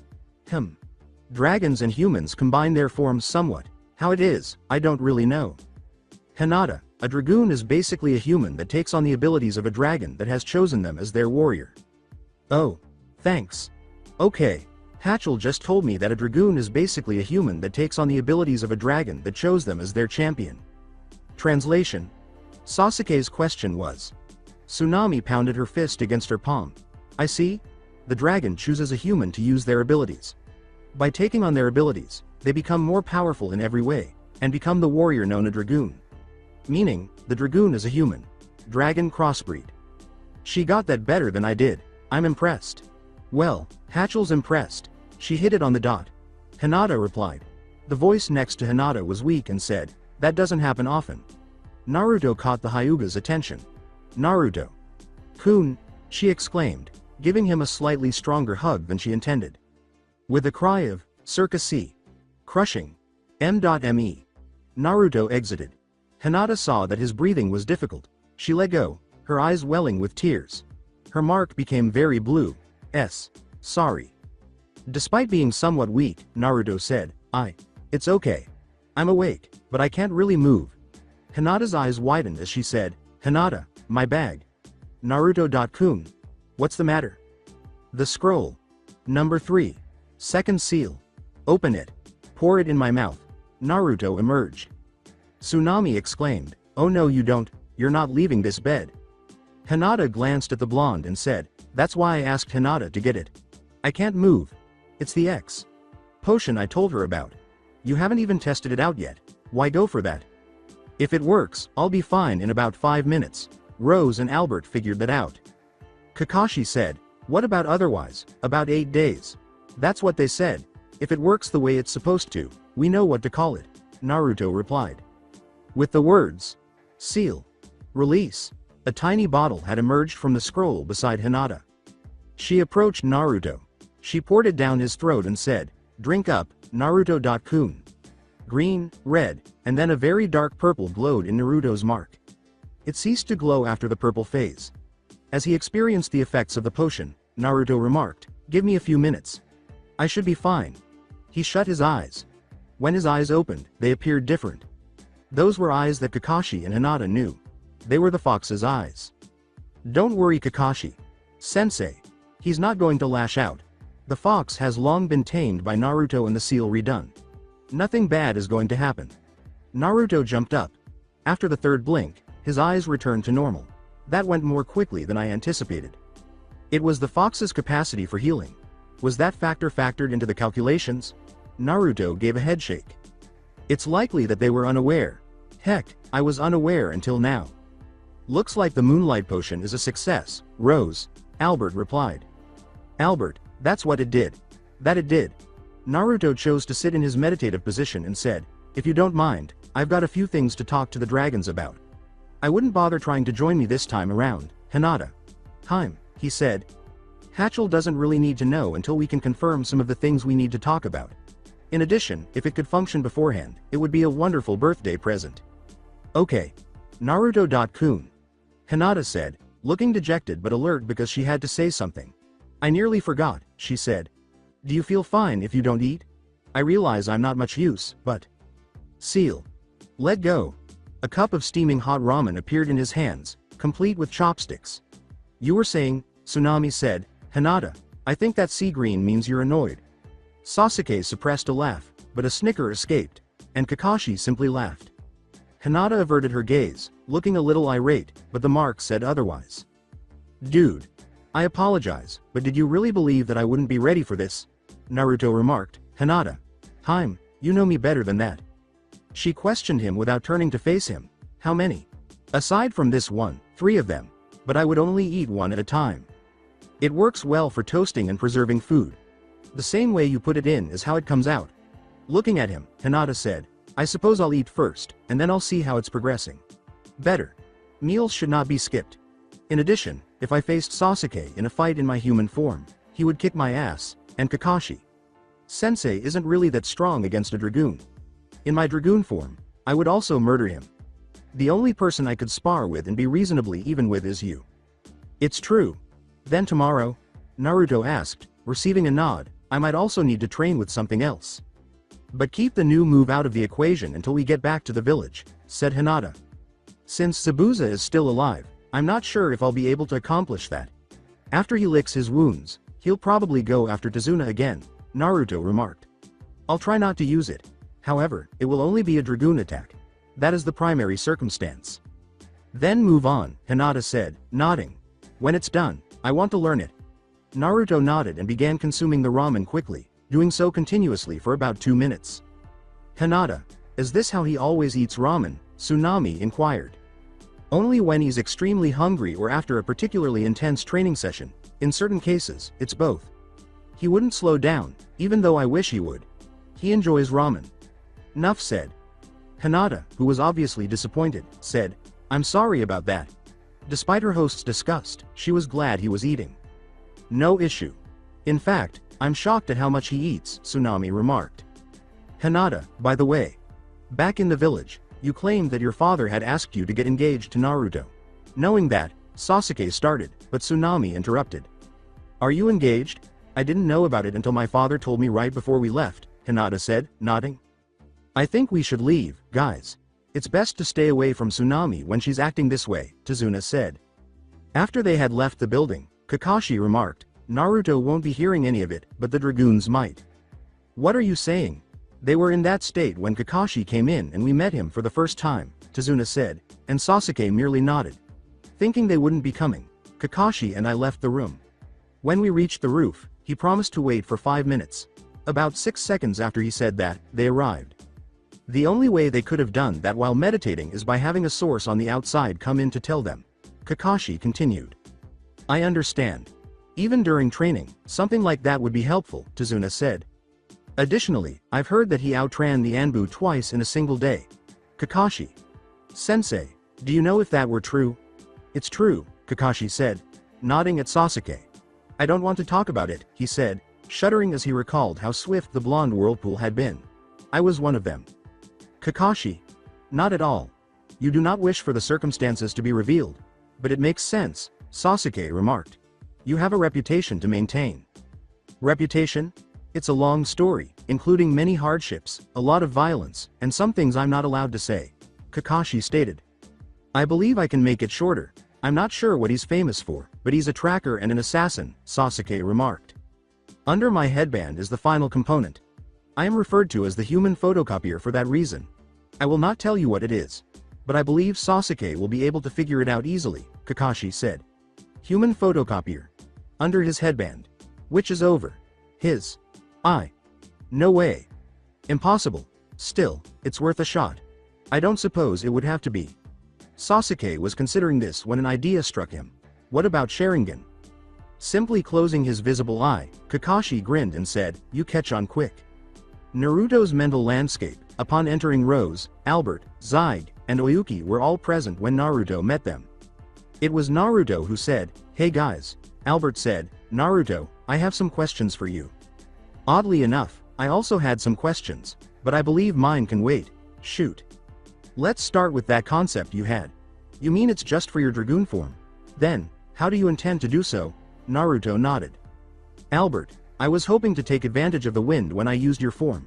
I would use Zaig's flames as a kind of booster if I were using his. Really, either way would work. Regretfully, I had assumed Rose had considered that one aspect when she stated it was risky. No, I didn't. The idea of using the wind as a booster was conceived by Albert. But about that potion, I never once considered that, Rose said. Where did you think of it? I thought that would be a question, Naruto said, nodding. In honor of the spell it was based on, it will now be called Moonlight Potion. Potion of Moonlight. And it performs the same function as the spell of Moonlight? Zaig uttered those words. That was the strategy. The problem is that my Dragoon mark caused it to react. It appears that the fox didn't need to help with the wounds, but he wasn't doing much to help. More than anything else, he was assisting me with my chakra levels. This leads me to my query. Would it function without being a Dragoon, in your opinion? Naruto uttered those words. None of many have ever tried this, Rose said, shaking her head. I can therefore honestly say that I'm not sure. Naruto nodded. All right, then. How about the combinations? Naruto inquired. Well, I believe we have a solution. Zaig stated. Oyuki helped. It won't be simple, but I had the idea. Without a doubt, it would create a new Dragoon. Basically, you have to access the abilities of another dragon, while in Dragoon form.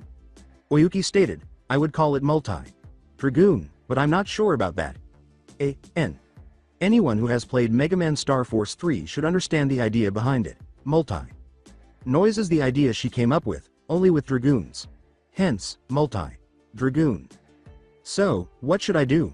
Naruto uttered those words. For that, I need to know how you are going to use it to fight, Oyuki replied. Well, I prefer fighting up close. The Dragoons can fight at short, medium, or long range. Some are a mix of the three. I can gain strength from Zaig's fire, speed from Albert's wind, and darkness from Rose. I'm not sure yet. Nevertheless, I can still wield the sword independently while possessing Zaig's strength, Albert's speed, and any other abilities Rose grants me. I understand. Naruto changed into the Jade Dragoon, saying, Then, you concentrate on any rage you might have in you to trigger Zaig's transformation. This is because you're a close range fighter and you use wind in your human form. When Naruto closed his eyes, flames began to emerge from his back, transforming into red flame Dragoon's wings. His armor also changed color, appearing to be a combination of jade green and fiery red instead of jade green. He also had two sets of wings. The Jade Dragoon forms set and the Red Flame Dragoon forms set. Lastly, concentrate on a void. When Naruto's eyes were still closed, his mark began to glow a deep purple, but the glow itself died and turned into a bright light. It appeared to be a clash between three colors: red, green, and a really dark purple. The light itself then mixed and formed a bright yellow light, the color of the sun. Something that you once felt was lost to you, that could never return, Oyuki said. In order to prevent being blinded by the light, Albert, Zaig, Rose, and Oyuki had to turn away and shield their eyes. They could tell when the light was going out, so they turned to face Naruto. Dudes. I didn't anticipate this, Albert remarked. Rose stammered out. Impossible, was all Zaig had to say. What? Do you know that form? Really, could it really be? Oyuki inquired as Naruto stared at himself. What's this form? Inquired Oyuki. Zaig exclaimed, it's the form of the Divine Dragoon. Rose remarked, but I thought it had its own spirit. At that moment, a dazzling yellow light filled the room. Before everyone knew it, a giant dragon appeared. Naruto Uzumaki. I applaud you for bringing out my spirit without my help, the dragon replied. A little perplexed, Naruto said, no problem? Your idea was simple, yet complicated. Due to the nature of dragoons themselves, not once had two chosen the same person, much less three. You are the first to ever have two in your possession. Okay. So you're the Divine Dragoon? Why are you chained? Replied Naruto. I become chained when I am no longer needed. My power was always too great for me to control. However, you have awakened me. I am not yet free, but until I am, I will stay here, in a separate part of your mindscape. Why not break out yourself? Surely you must be able to do that. I am not. Not only am I weakened, but these chains restrict my power even more. I can tell you something before I go. You have awakened me, but in order to free me, you must gain another Dragoon spirit. Until then, you may or may not be able to control my form. I will not be able to help you in terms of control until then. I see. What about a name? What do they call you? I am simply known as the Divine Dragon. However, in days of old, I was known as Ragnarok. Any other questions? None here, Ragnarok. So, I should keep you a secret from Hinata? Replied Naruto. As much as I would like that, she wouldn't. I have had some experience with females, and they don't appreciate secrets being kept from them. Especially from the one they love. Point taken. The others won't know about you yet, but Hinata will find out the moment I get alone with her. Agreed. Rose, Zyg. I'm proud of you both for finding a mate. Albert, I am not surprised you haven't looked for one. You never were the lover type. Albert yelled, don't talk about that here. Fine, but you will tell him everything, as if he were your son. According to Albert, fine. If anyone needs me, I'll be meditating. After Albert departed, Ragnarok laughed and said, works every time. Naruto inquired, since when do dragons prank others? I get bored after being chained up for so long. It helps calm my nerves. Zyg and Rose exchanged glances. That does make sense, Rose. Really, I don't see it. Then again, my sense of humor is different from big guy over here, Rose replied. Don't make fun of me. She's not. She's just stating her opinion about herself. She rarely shows emotion, so it's no wonder her sense of humor is different from hers. On the other hand, I think we'll get along nicely. We could share a few ideas in regards to pranks. Naruto replied with a wink. Got it. I am sure that both Rose and Albert have seen my Dragoon counterpart in action. They can help. Also, at this point I can give you a blessing in regards to your sword. I'd like to keep it. I didn't say I was taking it or permanently changing it. When you go into any Dragoon form, it will change into a blade known as the Dragon Buster. Rose's voice was so out of tune that it left the dimension with the words, the Dragon Buster? Are you serious? She passes out there and then. Rose? Ragnarok, why the hell did you give him the Dragon Buster? Because he has a high mastery over swords. His sword will remain the same in his human form, however, when he goes into any Dragoon form, it will change into the Dragon Buster. It will help him in the long run. Not that I don't mind, but don't you think it's a little much for me?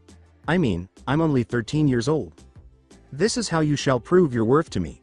If you can prove that you can use it effectively, when I am free, I will join you in your mindscape. Not a moment sooner. Thanks, I guess. Later, farewell. Do good, I have high expectations of you.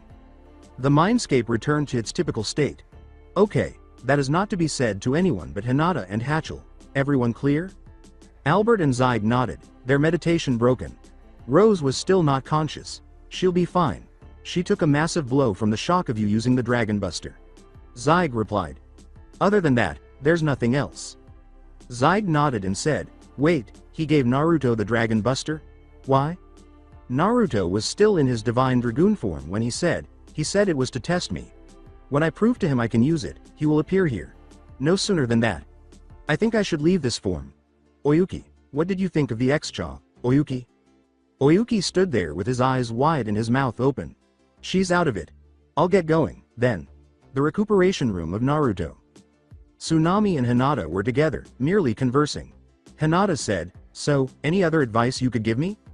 Not really. Just walk beside him. Don't go too far ahead, or too far behind. You don't want to lose him, and you don't want him losing you, Tsunami replied. Hinata glanced at Naruto and said, all right then. Still not out of there? How long has this taken? According to Tsunami, about an hour. Naruto's eyes opened. Okay, that was a weird experience. Hey Hinata. Haim. Tsunami, where are the others? They left. My father told them to leave because of how I usually get when this happens. You and Hinata have an interesting story. I'd like to hear more if that's possible. Naruto turned to Hinata. He glanced down at his torso. She gave a headshake. He let out a sigh. Go on. I'll see you guys later. By the way, Hinata. Haim, I've got your next birthday present in line. Hinata gave a nod. He leapt from the window. That guy needs to eat more. Anyway, I'll be staying here. Naruto.kun and Sasuke will be enough to keep your father safe. Kakashi. Sensei is also there, meaning they all have it good. I can handle a lot more than most think. Hinata glanced at Tsunami. Hinata and Tsunami chuckled, saying, I don't doubt it. After what you told us, I'd be a fool not to think you could take down Gato. In other places, Zabuza had a young boy beside him while he was in a coma. He appeared to have his hair in a bun. The door was opened and someone entered. It was two large men with swords and the man with the cane. The smaller man approached Zabuza and said, well, looks like the demon of the hidden mist failed. I know you can hear me. Get up, the boy said, grabbing the comparatively smaller but much older man by the wrist. The boy said, don't touch Zabuza. You dirty wretch. They were about to be drawn by the two men with the swords. Suddenly, the child stood between them, their swords pressed to their necks. The child's voice was menacing but deadly serious as she said, do not test me. I'm in a very bad mood. His eyes told him he would do it. This little guy, who I suppose is Gato, ran out of money. You better do your job, otherwise, you're off the payroll. The blades the child was holding broke in two. Behind him, the other two ran. Zabuza remarked, you didn't need to do that, Haku. The child, Haku, responded, yeah, but he is just a front for us. We can't kill him yet. The trackers will be right on our tails. You know, sometimes I wish I could stop running. Be normal for once. Haku remarked, I don't follow, Zabuza. You and I never had a real childhood. You were an orphan, as was I. Feel we should stop running and stay in one place. I'm thinking the blonde kid would be able to help with that, said Zabuza. He does seem to have his heart in the right place. Once you recover, do you think you could take him on? Haku responded. I will do so, whether or not I can win. Find him. When you do, tell him I have a challenge for him. Once I recover, I will head to the bridge. The two of us will have a fight, swords only. The bridge builder should be safe. Are there terms? Inquired Haku. He can choose what happens when either of us wins, said Zabuza. Now go and find out what you can. Yes, sir. This is the most unusual way I've ever seen him. Later that evening, it was a forest where Naruto was. He was using his new sword to train in his red flame dragoon form. As soon as he felt someone approaching, he changed back into his original form. It was Haku. Naruto Uzumaki, I presume? Naruto recognized this person. Even though Masamune was its initial form, it was still capable of doing a lot of harm. What do you want, false hunter ninja? I have come to bring you a request. Zabuza wishes to settle down in one spot. We can't do that without the hunter ninja after us. We believe it would be safest with you. If Zabuza wants that, then I will think it over. However, one thing is for certain, he will have to break his contract with Gato. Naruto replied. I see. How about a duel? You and him, one-on-one. Swords and taijutsu only. If you win, we break our contract with Gato and come to your village with you. If we win, we get the bridge builder. Is that a deal? I'll have to ask the Hokage about that. If he accepts it, I will bring him to the village with us, said Naruto. Naruto demonstrated several hand signals before saying, in fact, I think I can ask right now. Summoning, Rose. Rose appeared as a dragon. What do you want at this hour? And here I thought you liked the dark. Anyway, you heard the challenge, right? I need someone to tell the Hokage, and at this hour, you're the best one for this. Naruto replied. After all, darkness is your element. You should be able to move faster this time of day. In order. Yes, true, and true. Then you'll do it. Yes, I will. I will expect something in return, when I get back. You know what I'm talking about. Naruto trembled. I hope Hinata isn't in the same room as me when that happens. Don't want her seeing that.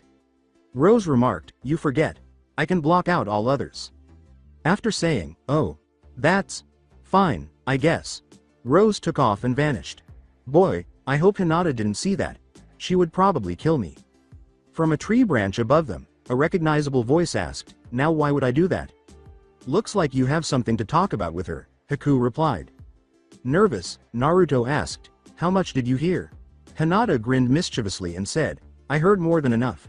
Just for that, I'll be watching, and taping the entire thing. How you do will determine who finds out. Prior to departing, Haku said, I will see you again, Naruto Uzumaki. Naruto swallowed. This is not good, not at all. I still don't get why she wants you. I mean, she has me, said Zaid. Don't know, and I wish she didn't want to. Now Hinata knows. As she transformed into lightning and vanished, Hinata uttered, I'll be waiting. Naruto.kun. According to Naruto, I'm screwed. The following day. Hinata grinned as she awoke. Most of Naruto was still asleep. He also had trouble sleeping in his mindscape. Hinata was grinning. It appeared to Naruto as a smirk. I hope she doesn't think about what happened in a crazy way. I'm shocked at how good he is. How frequently do they do that, I wonder? He is, in fact, concerned. However, Hinata thought, he won't need to be. Hinata smiled and said, "Don't worry, Naruto-kun. Everything will be fine." Naruto just gave a nod. Hinata's smile turned into a smirk. "What you saw never happened, deal?" she asked. "Maybe. Or maybe I could use it against you." "Oh, wonderful. Extortion, sorry, Naruto. I didn't mean for that to happen," Rose replied. "It doesn't matter. I just hope she doesn't realize how much we've done that, it would kill me." "Kid, girls are always a pain in your ass. Sometimes when they're not trying to be. I'd have to explain things later. Especially since you didn't use you-know-what." Albert screamed, "Don't tell me he got her pregnant." "What? He didn't." "I did. Nothing too serious, she'll just be out of it for a few days when it's ready to go. She won't feel any physical pain, but she will have a lot more to deal with. As to what will come out, I have no idea. This is not good. If her dad finds out a demon put an egg in her, he's going to go ballistic. Odds are likely he won't find out, unless she tells him, or you tell him. When her body is out of it for a few days, she'll be trying to adjust. That's all that I can say at this point." Hinata did not like the tone of his voice when he said, "Hinata, we're going to need to talk later." It was neither hatred nor rage. It was pity. "Why?" "We'd have to use the mindscape for this. It's personal," Naruto replied. "Okay, it's the fox's problems that will be yours one of these days." Most of it was caught by Hinata. "Your problems, Fox." "Oh no, he didn't. If you're wondering what I did, it wasn't me. The three of us will be talking without the dragoons.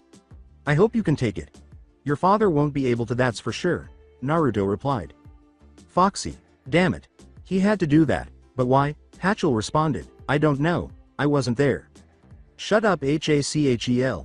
Hinata entered her mindscape, took a spear, and stabbed Hachel in the shoulder before exiting. "Sorry, just being honest." As she fled into the forest, Hinata uttered the words, "Please don't bother me, Naruto-kun. I'm gonna need some alone time." Naruto and Sasuke appeared side by side. "What happened?" Naruto scratched his head and said, "I don't really know. I wish I did.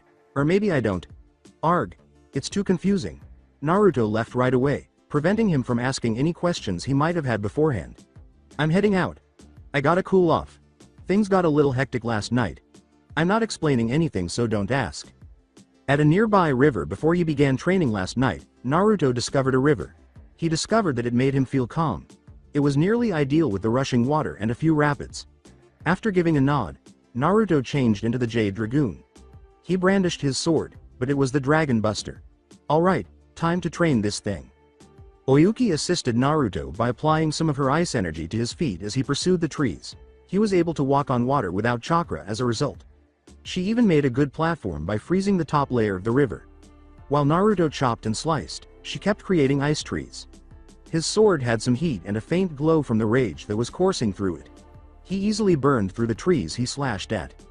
He couldn't tell, but Naruto had stopped and determined it was time for the light slash after an hour or so. At first, he chose not to use any elements in the blade. He poured chakra into the Dragon Buster in his right arm. He made one swing, but because his arm vibrated, he made several, and aside from the vibrations, it didn't appear as though the arm moved. In Claymore, light slash is comparable to the quick sword. However, this is only because it is based on the quick sword. I will elaborate on this further at the end. Upstream, perhaps Hinata remained near the water. She should be here and not be scared, something told her. After more than 2 hours, she sensed something was about to happen. She stiffened, but then she heard someone speak. "Relax, Hinata Hyuga." The river began to swirl. She didn't understand how it had looked in the middle of a river. Dangers, her senses told her, but stay, it's safe. She chose to remain vigilant. Something that appeared to be a dragon had emerged from the whirlpool. "Hinata Hyuga. My name is Valtiyistu. I thank you for coming, as it has been a long time since I had come to anyone for a visit." With a hint of sadness, Hinata said, "I'm not in the mood for anything right now, go away." "I see. I would like to talk to you, but the way you are now you wouldn't listen. If you don't mind, I would like to stick with you." At least until you feel like listening to what I have to say. As the dragon called itself Valti, Hinata turned to face it. Its body was covered in black scales. Each of its 3 paws had 3 silver glow producing claws. It appeared that he would be nearly 10 feet 10 inches on all 4s. It had 5 spikes on its tail. Additionally, it had 2 wings, each with black bones and blue skin between them. So, you are one of the dragons from the dragon campaign? I don't remember hearing your name before. The dragon nodded. Valti. I'm not surprised you haven't heard of me. I wasn't at the main battle. My fight was with Ragnarok, the one known as the Divine Dragon. He had lost control, and it was up to me, his best friend, his only friend, to take him down. After the battle, I reverted to a crystal stasis, and waited for his return. If he has been released, I was to be released. I have slumbered for many eons, and as far as I know, the Divine Dragon Ragnarok has yet to be revived. Sounds interesting. There are very few people around these days that actually believe the stories of the Dragon campaign anymore. Not that many seem to believe that dragons actually existed at one point. My fiancé and I are living proof that the dragoons are still around. Hinata responded. Fiancé? I did not know that. What is his name? I'm not going into that right now, as he had to do Rose a favor, his little demon. The Kyuubi no Kitsune placed an egg inside of me. Hinata replied, clearly furious. I see what's going on. You don't really know what to expect, so you don't know what to do about it. Your anger is raging because of it. You're trying to calm yourself down by coming to a place where you would probably feel at peace. I can fill you in on anything that could happen. Hinata questioned, what's the catch? Nothing really. Only what I wanted to do before this conversation started. I want to join forces with you. Why would you want to do that? The reason? I don't really know. Something seems to have led me to you, and I knew your name before I even asked. That's a clear sign I have to be alongside you, whether in battle, or for advice. I can do both fairly easily. Valti shook his big head and said, okay, what do I have to do? Nothing. I just need to know where your mark is, and I will head into it. Hinata gave a nod. I expect a few answers when I'm calm enough to receive them. I know. The way you are now, you must calm down first, then I will explain everything. Hinata showed him her mark and nodded. He transformed into a few black wisps and encircled her mark. One more thing. Once I go into your mark, you will be able to breathe underwater for a certain period of time. Usually it lasts about an hour, but can increase through occasional use. It gave off a black glow that eventually subsided. Valti mentally stated, I am honor-bound to my word. I will be waiting for you to calm down. Try not to get into a fight with Hatchel. I don't want him dead, regardless of whether I'm mad or not. Figured as much. Very well. As Hinata submerged herself, she thought, let's see how it works. She made an effort to breathe. She didn't even feel wet, which was strange. Her own voice sounded odd as she said, so this is how it works. Her voice sounded like static, as if it were just the water's vibrations. Hinata assumed her typical stance and dared to do some shadow boxing against the flow. Wow, I can even talk underwater. Nice. He said I would have a time limit for this, but that would be pretty good, considering he isn't really a dragoon spirit. That much I know for sure. She reasoned that the increased resistance would make her stamina more effective. A lot more of her confusion, anger, and other things she should let go of would also be released. She discovered she needed some air after training underwater for nearly 50 minutes. She leapt out of the river with a kick. She touched down on the bank, which appeared to be ice covered. After realizing it was iced, she quickly regained her footing after nearly slipping. She also noticed that the ice moved about 2 feet over the bank and downstream. What the? There was a crash. It had the sound of breaking ice. Who might that be? It's not Naruto, I hope. I'm not ready to see him yet. I sense Albert, so I would assume he's in his Jade Dragoon form. Probably blowing of steam from something. I think the situation between you and him has affected him, as well. Hatchel responded. Why would he be angry? He doesn't have any need for his anger. Both you and I are aware that Jinchuriki, like him, led a difficult life. His ire may have been fueled in part by the belief that he was the fox. Rose could be the cause of any other piece. He couldn't handle the circumstances she placed him in. Why would he? On second thought, though, I can see how it benefits him. He would be in a terrible state of rage because he is upset with Rose for forcing him to do that as payment and with the villagers for attacking him. I'm shocked that the Kyuubi hasn't been released yet. He most likely is. Simply put, he isn't out as much as one might assume. Albert would have created the seal to only let Foxy assist him if I knew him. He would either die himself or be unable to kill him. Until the seal itself is released, the fox will not be able to survive without Naruto, Hatchell stated. Hatchell recognized the strange sword in the warrior's hand, but Hinata did not. The warrior had wings and somewhat green armor. The Dragon Buster. Who was the rightful owner of that sword? I'd give you 3 guesses, but you'd only need 1, Hinata replied. Hatchell retorted sarcastically, Kakashi? That made Hinata laugh. Nice try, but no. I am aware that it isn't Kakashi. You and I both know that it's Naruto. I sense Ragnarok approaching. Why would he be coming here? Ragnarok was sealed off over 4,000 years ago. I was there. I saw it happen myself. Hatchell replied. I don't know. His power is highly reduced, so he isn't unsealed, but his prison seems to have moved, and thus, so is he. Hinata called out, Byakugan. As she looked around for other people, for roughly 5 miles in all directions, Naruto was the only one.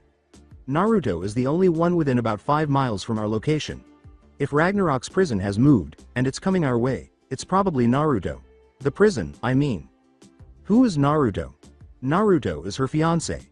Naruto has 3 dragoons within him, and he can transform into each one. He also has another dragon, supposedly from the ice element. Hinata only has 1, being me. And then there is you. Has he tried combining the 3 dragoon forms?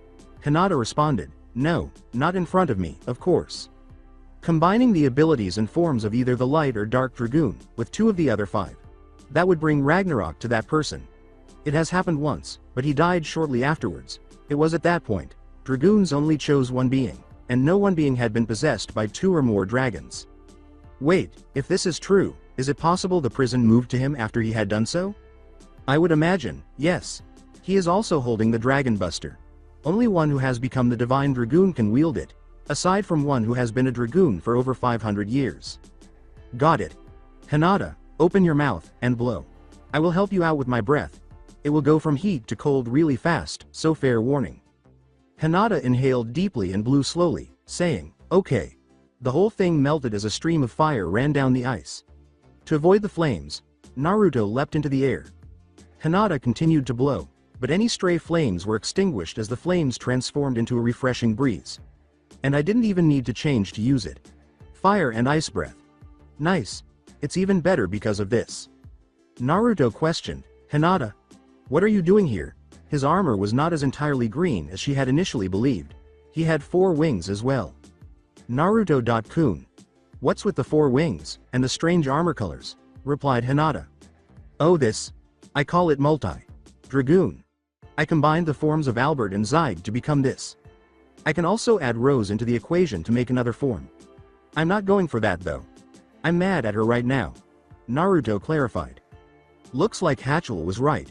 Rose did contribute to your anger. That dark dragon was the entire source of it. I'm giving her the silent treatment for the time being. Now all I have to do is wait for Haku to return to give him the response. The challenge is a go. There are a few more conditions the Hokage added in. Should I win, and he comes back with me, he will be followed by Anbu until he can prove his loyalty. Naruto stated that his rage was still present. Okay. Do you know about the divine dragon, named Ragnarok? I read the whole story Hinata, I know who and what he is.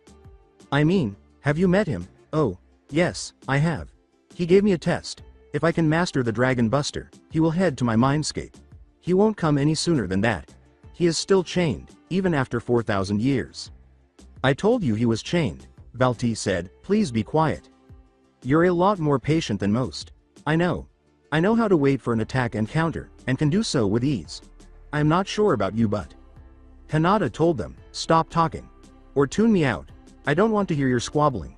Sorry, Naruto.kun.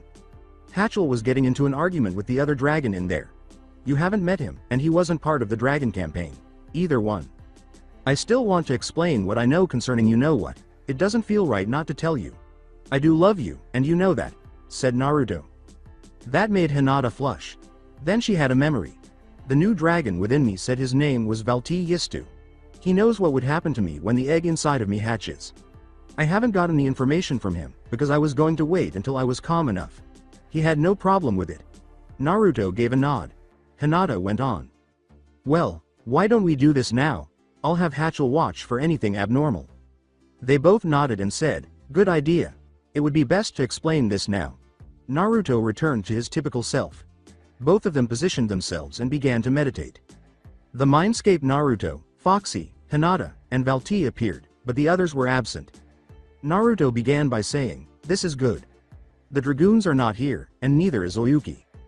This is good for the explanation. First, why don't you tell me what you were going to tell her? See how much you actually know," said Valti. "Well, I know the egg went into her. I know what happens when it does hatch, but that's about it. As for what will come out, or the time it will take, I'm not sure," Foxy replied. Naruto gave the best explanation he could, saying, "This is what Foxy here told me." "Impressive. Okay, here are the things you're missing. What will come out is as much a mystery to me as it is to you. That will not be able to be determined until it hatches. The reason for this is because of the fox being a Biju. Another point, the time it will take for the egg to hatch will be from 3 weeks to 2 months. Once the egg hatches, Hinata will be knocked out, just as you said. There will be nothing to be afraid of. Her body will have to adjust to whatever comes out. So, when it hatches I will be knocked out so my body can adapt. That makes a little sense," Hinata replied. Naruto gives a nod. "You seem to be quite knowledgeable for us demons. Why is that?" "I know more than most. Being around for a few million years does that to you." Valti caught Naruto's eye. How old are you?" "Honestly, I stopped counting at about 5 million years. Found it was useless. Ragnarok and I became friends, but he had lost control several times. Only a human that has become a dragoon can use him to his full potential. I have seen a new dragoon state when you appeared. Which one was that?" "Actually, that was 2 of them. I combined the red flame dragoon with the jade dragoon. What you saw was the end result. If I add Rose into the equation, I become the divine dragoon," Naruto replied. "So, what happened next, the first time you did so?" "Well, I was sucked out of my mindscape. He told me a few things, and gave me the Dragon Buster. He called it a means of a test. Once I pass it, if I do, he will join me in my mindscape. I'm not sure what the Dragon Buster has to do with it though." Valti inquired, "What exactly did he say?" Naruto gave a thorough explanation. "I see. He didn't tell you how controlling the Dragon Buster will allow him to trust you." Valti nodded. "I take it you do? The Dragon Buster is actually made of his life force. If you can control the Dragon Buster, you will be able to control his massive power. This is what you have to do. You must use the Dragon Buster, learn to control it, and prove to him you can use it to its full potential. I would say that's what he's going for with that." "I get it now. He wants me to learn to control his power without actually giving it to me directly. Couldn't have said it better myself. Also, you should teach Hinata how to summon her inner dragons. That way she can do so with me if necessary. It will make for a great dragon clan." Everyone in the vicinity gave a nod. "That's all I have to say here. If anyone has any questions, let me know now." Nothing was said. "Very well. I have some things to do, and so do you." Jade interrupted. "Guys, Sasuke is heading your way. Kakashi seems to be coming with him. Looks like Kakashi wants to train you guys." Hinata nodded and said, "Well, I guess we should get going." Hinata. "Time?" Then they both went off.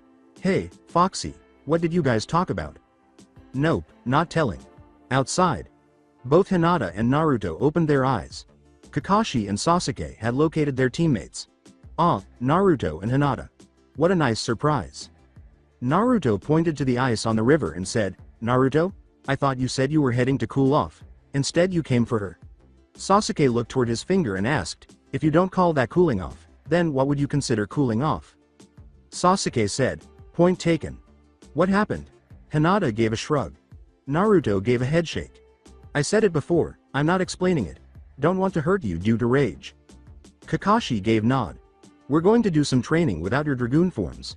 You will need to increase your chakra control." "How are we going to do that?" Sasuke questioned, unable to comprehend. When Kakashi said, "How? We climb trees," Sasuke grunted. Both Hinata and Naruto sighed.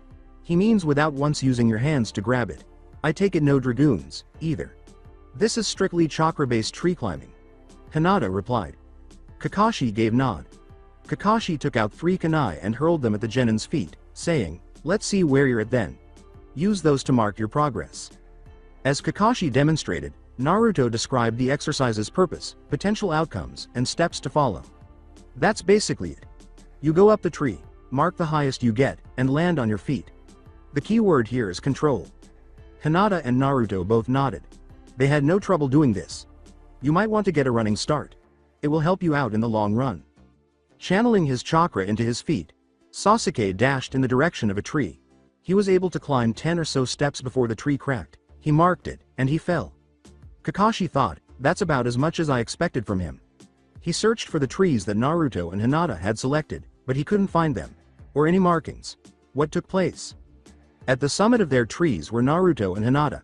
They gazed over the forest together. Isn't the view up here good, Hinata? Sure is. I wish we could stay longer, but that wouldn't make our sensei very happy, said Hinata. Naruto said, yeah. I suppose we ought to jump down now.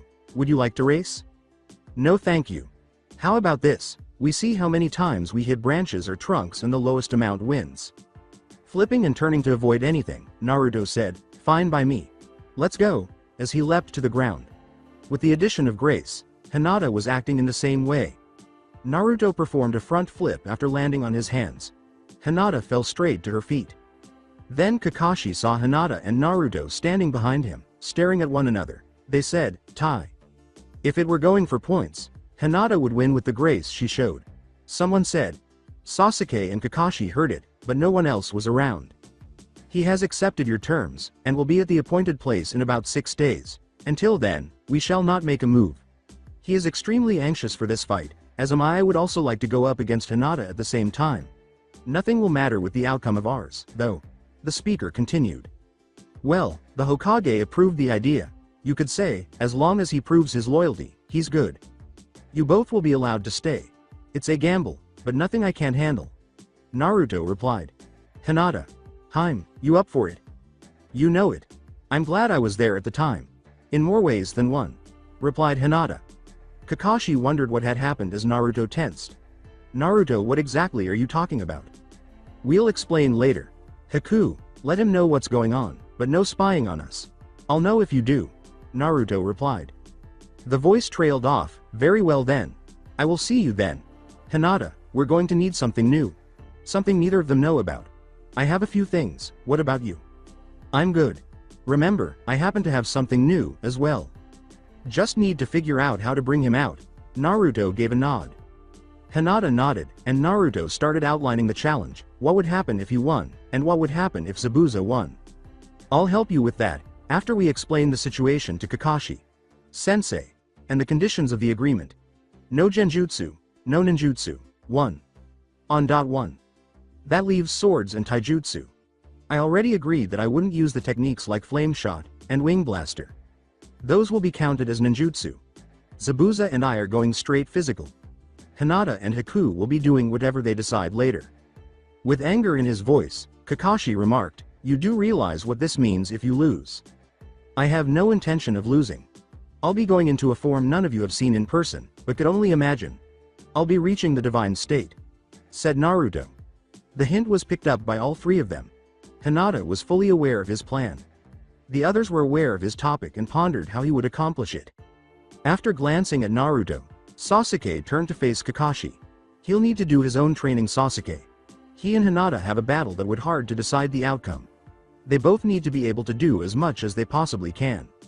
Sasuke used the tree climbing exercise to train his chakra control over the course of the following 6 days. Hinata occasionally stopped by and gave him some advice. Hinata devised some new exercises to help him after he was able to climb and descend the tree trunk 10 times in a single session. Sasuke eagerly followed the exercises. In order to exact revenge on his clan, he desired to become stronger. But Naruto was practicing his swordplay with the Shadow Clone Jutsu.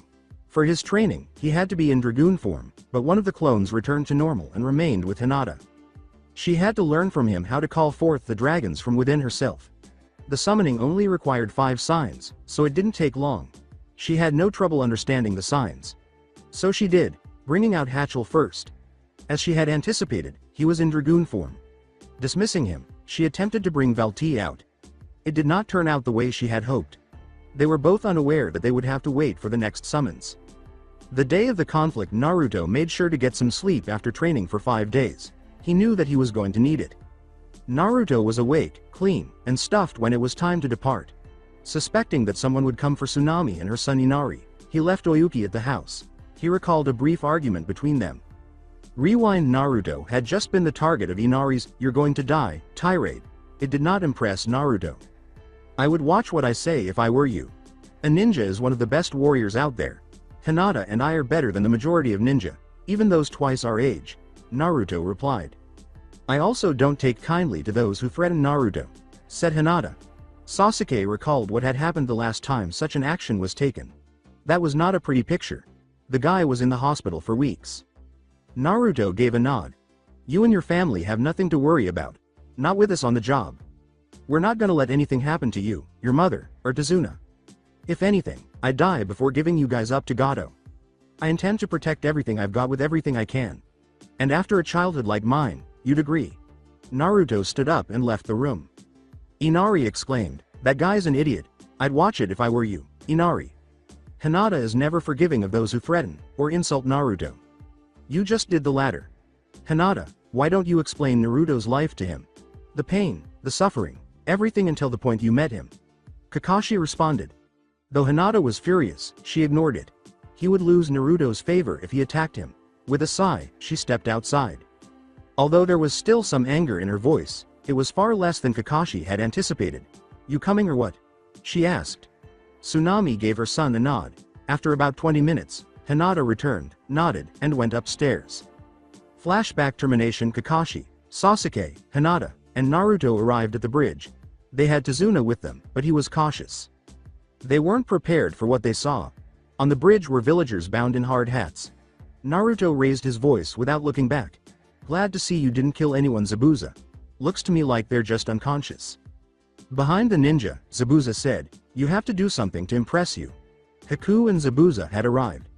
Both Hinata and Naruto took charge of them. "For me and Zabuza. No ninjutsu, no genjutsu. Physical-based attacks and weapons allowed. Hinata and Haku have no restrictions. Their fight will not count against me or you." Zabuza produced his enormous blade and said, "Fine by me." A yellow light began to surround Naruto and glow on his arm. He held a sword, but he also had 6 wings and armor that glowed and appeared to be yellowish in hue. "Taking to the skies, raining judgment on the wicked. Divine Dragoon." Zabuza saw that the sword was different from the one he had previously used. He knew it was lighter than the previous one, even though it was wider and longer. He had no idea how. Hinata also simply transformed into her dragoon form. The lightning dragoon was now her. She produced Valti Yistu after making a few hand signals. "You ready, Hinata?" "You know it, Valti." As Naruto and Zabuza charged at one another, they charged Haku. The battle of Hinata approached Haku directly and got close, but he kicked her before Valti's ice breath struck him. The mask was effectively roasted when the ice breath swiftly turned to fire. Haku had been hit by Hinata, who had moved in behind him. However, she struck a mirror. It was composed of ice. She and Valti, who was shorter than normal, were surrounded by more mirrors. "My mirrors are the ultimate death trap. I am everywhere and nowhere at once. There is nothing you can do." Hinata discovered a smile. "Valti, what do you say we do that? It would make this a lot more interesting." Saying, "So true. Let's do it." Hinata leapt for Valti's head, flashed the summoning's 5 signs, and struck Valti's head. Hidden art. Summon fusion. The end effect was a light that blinded everyone else as it came from both of them. As the light faded, Kakashi continued to watch Hinata. There was a 3-headed dragon standing there. The first was lavender, the second was black, and the last was violet. Traditional dragon from the Middle Ages. Their voices differed from one another. First to speak was the black one. "You have no idea." The next to speak was the violet, "Who you are dealing with," said the third lavender-colored head, who sounded just as confident as Hinata. The 3 heads roared in unison. Haku was uncomfortable. This was absurd, but she knew the battle would not be simple. This will not be simple. Those 3 heads will make it more difficult. Haku was hurling Senbon at the dragon while moving from mirror to mirror. They simply bounced off innocuously. And here I thought this was going to be interesting. I'm disappointed. I thought this would be more fun. Oh well. Just don't kill him. We'll need to keep him alive for other reasons. The other 2 said, "Fine by us." At the same time, they pulled their heads back and struck each mirror, destroying them one by one. The one Haku was in, they never went near. They stayed away from him when he left a mirror because they merely wanted him to live. He received a few minor cuts from them. Before long, there was just one remaining mirror. In that mirror was Haku. He walked away from the mirror, pushed it away, and raised her hands. "You are too good for me, you win." A violet light enveloped the dragon, and Hinata reappeared in human form. "Nice playing with you, Haku. Although, if you're stronger, or even more skilled than Zabuza, he doesn't stand a chance. Shall we wait by the bridge builder? There is nothing left for me to obtain," Haku responded. Haku felt something approaching quickly and said, "No, we'll wait here. You might want to take a step to your left." As Hinata said that, she leapt to her left, and a yellow streak of light passed by. What was that? Haku gave Hinata an odd look and said, "Naruto-kun is having fun. Didn't think he'd use it, though. What is he using?" "Can't say. I don't even know how to do so yet, and he never told me the name. I know he will if I ask, but I'll let him tell me. He's bound to teach it to me sooner or later." The battle of Naruto was in his divine dragoon form and was wielding his dragon buster. In his hand, Zabuza held his enormous meat cutter, which he refers to as his sword. "Nice new look. Is that supposed to scare me?" "The look? Know the skills I have? Maybe. Your own death?" "Certainly," said Naruto. He spoke in a gravely serious tone. Zabuza dismissed it. He charged directly at Naruto, who had yet to adopt a stance. One wing deflected his blow. He gave Zabuza an outward kick. "Nice try, Zabuza. You won't be able to handle this power. If you give up, you won't die." The unyielding Zabuza gave Naruto a furious glance. Excitement was mixed in with the anger. Zabuza pursued Naruto once more, saying, "Not likely, kid. This fight I've been looking forward to."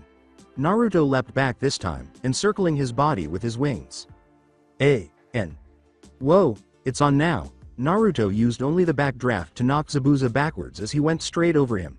On a dime, Naruto executed a complete 90-degree turn and performed a series of airborne zigzags. He descended past Zabuza and used the technique's backdraft to knock him against the low walls. This continued for several minutes. Zabuza felt his strength ebbing away. Naruto possessed an abundance of chakra, energy, and stamina. He was aware that he was outmatched. He sped past Zabuza once more and past Haku and Hinata, who had already concluded their fight. Zabuza nearly collided with Hinata. A.N. Cut off before that. He hit Zabuza dead on with another round of zigzags, and the energy released with the impact was amplified when all 6 wings emerged from around the body, slapping Zabuza 6 times at once. He took off. Zabuza remained on the ground and said, "All right, kid." Zabuza conked out, "You win." On the other side of the bridge, Gato appeared. "So, this is how the great Zabuza handles things. I should have expected more from you. Kid, you're going to die, but first I'd like to thank you for getting rid of a massive pain in my wallet." Everyone was shocked to learn that, "I didn't do it for you. I did it for the village you've sucked dry. For that, I'm going to do something that wasn't part of our little agreement." The only person who understood what Naruto was discussing there was Hinata. "Hinata, Kakashi, get everyone out of here. Tazuna, I'm sorry for what's about to happen to the bridge, but after this, Gato is no more." In order to point his upper arm slightly downward from his targets, Naruto raised his left arm. About 20 holes were visible in the front when a tiny fragment of the armor emerged from the top. Gato and the mercenary group were the targets. Naruto filled the blade with wind and hurled chakra into his right arm. Divine Dragon. Ball. A.N. The game's actual attack. The Divine Dragoon's magic. His left arm emitted thousands of white lights. More precisely, the compartment's holes. Light wave. He yelled after swinging his sword back. A.N. Like light slash, it only shoots waves of energy rather than the energy remaining in the blade. All but Gato had perished in the energy blasts and light waves. There's a reason Gato was spared. A ray of light shot from Naruto's right arm down the Dragon Buster, directly at Gato. "I didn't miss you. I didn't even want to hit you yet. You're getting the special treatment. Divine Dragon, Cannon." They vaporized Gato. Naruto returned to his normal self and surveyed his surroundings. Naruto then messaged Oyuki, saying, "Not as much damage as I thought. Since I helped do this, I might as well help fix it. If you see the others, tell them I'm fine, but I'm unconscious. I'll be on the bridge, which has a few dents in it. Much less than I thought would come." After that he fell asleep. He was carried back by Hinata, who arrived first. According to her assessment, the damage wasn't too severe. As she flew Naruto back to Tsunami's house, she remarked, "Wow, I didn't think you'd do that, much less have that much control over it. 5 weeks later, Sasuke, Kakashi, Hinata, and Naruto were all prepared to leave. Zabuza, Haku, and Hinata raided Gato's treasury the week before. They donated the remaining funds to the village so they could recuperate after taking the money for the A-rank mission. There, Hinata sealed the weapons for transportation home. She had a few acquaintances who would adore such items. Zabuza left those weapons alone because he had no idea what to do with them. They returned to the village after 5 days. Hinata passed out on the way back, rather than taking 4 as they had anticipated. She just collapsed, despite being immaculate, eager, and prepared to tell her sister everything. Naruto somehow anticipated this. He was aware of what had occurred. Whatever had just hatched was about to be adjusted by her body. He said they would continue, but no one else understood what this meant. Naruto told the others to leave and not to worry about Hinata as they entered the gates. Knowing that something was wrong with Hinata and that Naruto was aware of it, Kakashi purchased the statement, "She'll be fine in a few days, so don't worry. I expect to find out when she's ready for missions." Naruto carried Hinata's bridal style as they left, with Kakashi nodding in agreement. "I'll head straight to the Hokage when she's good enough for that." Hinata woke up after 4 days. She had a different sensation in her body. Whatever Foxy put in her, she felt the strength it gave her. Everything made her feel better. Sitting by her bed, Hanabi asked, "Are you okay, sis?" "I'm fine, Hanabi. Just, how long was I out?" Then Hanabi heard a knock on the door. "You were in the village 4 days, and didn't wake up once. That Naruto kid came in 6 times a day to check up on you. He was worried for your safety." "Hanabi, is Hinata?" "Hinata." Naruto hurried to greet his fiancée copyrighty and planted a firm embrace on her. Perhaps a bit too tight, but she didn't give a damn. The bear hug didn't hurt her all that much. "I'm fine, Naruto-kun. Thanks for worrying about me, but you know you didn't have to." "I know I didn't have to, but I still was. Like I said back in the land of waves. I will protect everything I have, with everything I can. I couldn't do anything to help you get better sooner, so the best I could do was check up on you." Hanabi questioned him. "Do you not think that's a bit excessive? 6 times a day?" Hinata gave a headshake. "Hanabi, with him, it's all or nothing. More often than not, though, it's everything he's got, and rarely nothing. Have you guys been going on missions?" "I haven't, and the Hokage was to know the moment you were able to move. I've been checking in for other reasons, as well. I convinced him to not let the Anbu watch over you, and that no one else hears of your condition. Besides, the first thing we're doing isn't meeting with the Hokage. It's almost sunset, and you know what that means, right?" replied Naruto. Hinata gave a nod. "It's been a long time since we last saw that. Let's get going." Naruto grabbed her hand and engulfed them in a tornado, saying, "Already on it." Before Hanabi could even say a word, they were gone. Hanabi discovered a note where Hinata and Naruto left. "Just wait, eh? What's this?" Hanabi asked. "Hanabi, I appreciate you keeping an eye on Hinata while I was away. To look in the opposite direction of the sunset. The 2 of us went to training field 6. Most people don't like this view, but Hinata. Hime adores it. We'll be going to the Hokage after we're finished, and the timing couldn't have been more ideal. Inform your father that Hinata is doing well and that we have arrived at our regular location." Uzumaki Naruto. "That kid is gonna get an earful from someone. I hope it's daddy." Training field 6. At that time of day, the Hokage was waiting close to where Naruto usually is. "I wonder where Naruto is." A tornado sprang up directly in front of him. Speak of the devil. Hinata was with Naruto when the whirlwind died. "Naruto? I thought you were told to let me know when she woke up." Naruto turned to face the man who had said it. Hinata also took a look. Hinata questioned, "Lord Hokage? What are you doing here?" "Looking for him. I know he usually watches the stars pop out at this point in time. He's been doing it for years." "Naruto, the deal was you let me know as soon as she woke up." "Well, she did just wake up. Since you're here and not at your office, I guess the shadow clone I sent there can go poof." Somewhere. A pair of Junin were coming through when a Naruto who was standing directly outside the Hokage's office went poof. With Naruto, the Hokage was furious and ordered both of them to go to his office. They were to arrive within an hour. Naruto let out a sigh. He's a buzzkill, according to Hinata. Try a killjoy. Whatever the case, I think we should send shadow clones there. They'll head out to our spot with our usual exit, and then dispel themselves. That a good idea? Replied Naruto.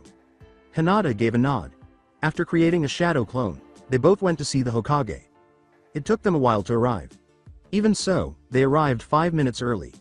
The real couple was looking at the stars while the clones listened to the Hokage's words. The Hokage apparently wanted explanations for things he was not permitted to know about.